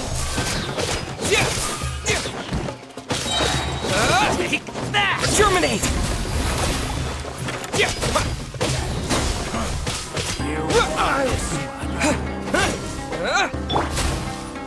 Scanning! I'll take my leave. Who are you and what do you want? I don't think we've done anything to hurt or offend you. So why go this far to destroy my livelihood? Debt has the power to upend your whole life. I know very well just how miserable living in debt can be. But my debts are the culmination of many different factors, and my interest rate is still somewhat reasonable. As long as I continue to work with my situation in mind, my debts will eventually be paid off. But these students are different. They have neither the mental preparation nor the financial resources to pay back a debt like this. You sold the dreams of becoming an architect to the students as bait, urging them to take on insurmountable amounts of debt to satisfy your greed. Ha! Everyone knows there's no such thing as a free lunch. It's their own fault for falling into the trap. And if we're going to talk about greed, aren't those students the ones who are blinded by it? They completely ignore the risk that's right there in front of them. Ha! And here comes the silver tongue. Surely you use that to reel in the students as well. Even now, many of them are still hopelessly dreaming of striking gold after they graduate. People grow by learning from their mistakes.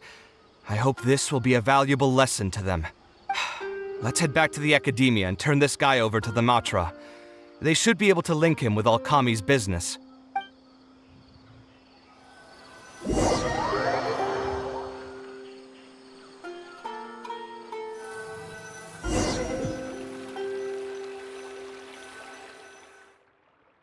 Sino? Didn't think I would run into you here. My vacation just ended not too long ago, so I'm going over some cases at the academia. Who's this? I see. Charging an interest rate over 30% indeed constitutes a crime, as it is highly likely that Alkami is also benefiting from this scheme. The Matra will open an investigation on him as well. The training center will be closed until further notice. Any funds we manage to recover from the suspects will be returned to the students. It's unclear how much we'll be able to get back, however, given their extravagant spending. That should still be enough. Once the students realize the error of their ways, they won't fall so easily for such traps in the future. Anyway, thank you for your help. I hope this won't be too much trouble for you. It's no trouble. Just another day at work. How did you two get tangled up in this anyway? Did you accept any mora from him? He promised to pay me 300,000 mora per lecture, but I resigned as soon as I finished the first session. I didn't take a single coin. Ah, that's good. What do you mean, that's good? Would you have taken me into custody as well if I had actually accepted any mora? I wouldn't have gone that far.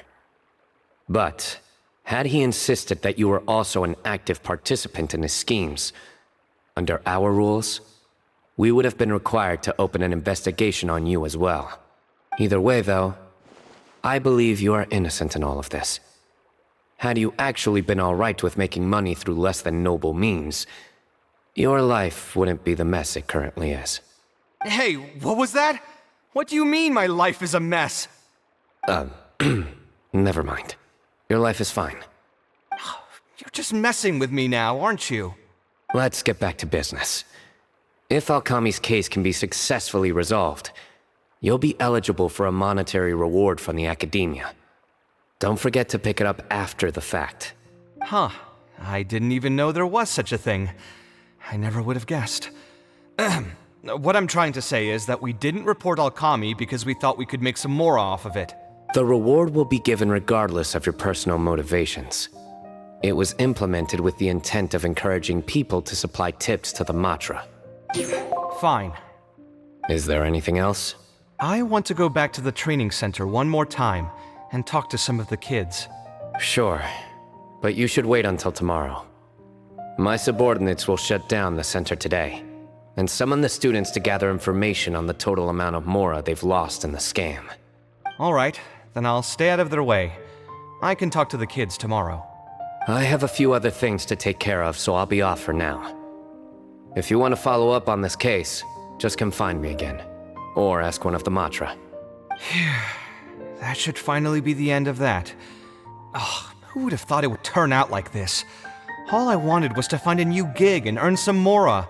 To think Alkami would sink this low, it still makes me really upset. Still, I think I feel a little better now than when you found me back at the tavern.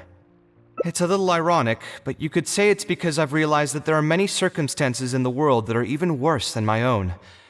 Now that I've seen such things firsthand, I suppose I've earned a new sense of appreciation for my life. How should I put it?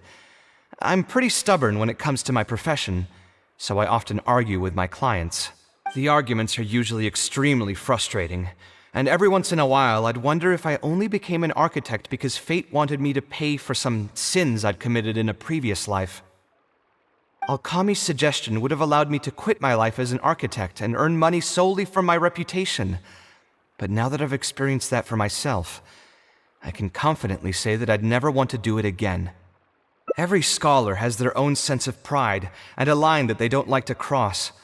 Of course, when faced with the vicissitudes of life, some will surrender these things to seek a more comfortable life. I can understand that. Just speaking for myself, though, I don't think that's something I'd ever be able to do. The voice in my heart would just keep repeating one thing. The moment I turn away from my dreams would be the moment my career ends. If I stopped devoting everything to my creative activities, I'd be able to lead a more comfortable life, but at the same time, my sense of intuition and understanding for the arts would also begin to degrade. At that point, any materialistic ease I may have gained in life would just become another form of torment. In comparison, my current life comes with its share of difficulties, but at least I'd never have to deal with that kind of existential reckoning. I appreciate it. You may call me conceited for this, but I would also like to think I'm talented enough to be able to lead a decent life without compromising my pride. It's certainly not easy, but I want to keep at it. My thanks again for being such a great help throughout all of this. I'm planning to pay another visit to those kids tomorrow. Want to come with me? All right, I'll see you tomorrow then. Get some good rest.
Would have guessed Mr. Alkami was a scammer. The training center has been shut down, and the Madra have promised to return some of our tuition. But we've already spent so much time on this class. What should we do next? Mr. Kaveh said we can keep working on our fundamentals and try to get into the academia. Ha! Easier said than done. If it was easier to get into the academia, none of us would have signed up for the class in the first place. Only the best of the best can get into the academia studying on their own. Mr. Kaveh might be willing to teach us. Why? What reason does he have to stick around? So, you're the only ones that showed up today, huh? Huh? Kaveh's here! Now, that's Mr. Kaveh to you. I'm here as your instructor, so let's keep things a little more proper. I'll keep instructing you for a while longer. You can pass on the message to the other students. As long as someone wants to come, they can join the class. Oh, also, I'm usually pretty busy, so I'll only be able to teach architecture fundamentals on my days off. Another disclaimer, I can't promise that you'll all be able to understand everything I'm going to teach. Architecture is not an easy profession. Aesthetics aside, even the basics of safe design can already be a handful for most people. If you want to design safe buildings, you'll have to go through a systematic study of structural engineering. And just as a heads up, all of this will be a huge step up from the superficial stuff you were learning before. It'll take both talent and perseverance to get through the course. I don't want to hear anyone say that I didn't warn you. We'll try our best. It seems some of you are really serious about this after all. All right, everyone, pack your stuff up. No need to prepare much for today's class. We're going to go on a quick field trip. You'll know once we get there. Come on, let's get going. We'll be off once everyone's grabbed their pencils and sketch pads.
This lighthouse has been around for a long time, and I handled its renovations when I first graduated from the academia. The point of today is not so much about the lighthouse as a building, however. I just want you to take a look at it and do a bit of self-reflection. If you were tasked today with designing a building, how would you want it to look like? Don't think about how you'd actually go about building it for now. Just put your ideas to paper and draw the prettiest building that comes to your mind. So, it can be, any kind of building? Yep, as long as you think it'd look good. It doesn't even necessarily have to be a building. If you want, you can draw trees, the ocean, or even a garden area. Draw whatever you'd like. In my experience, it's best to approach the study of architecture from a point of personal interest, rather than for the sake of a career. Both the study and practice of architectural design are extremely difficult. A person who's forced to work on projects that they don't resonate with will only struggle and suffer. So at least for today, I hope the students will be able to create something that they enjoy. There's no need to think about it too hard. They'll have plenty of time in the future to revisit the design and make changes. What do you think? Want to try your hand at it as well? Don't forget that this is a free class from Mr. Kaveh, the Light of the Ksharawar. On a normal day, this would cost you 300,000 mora.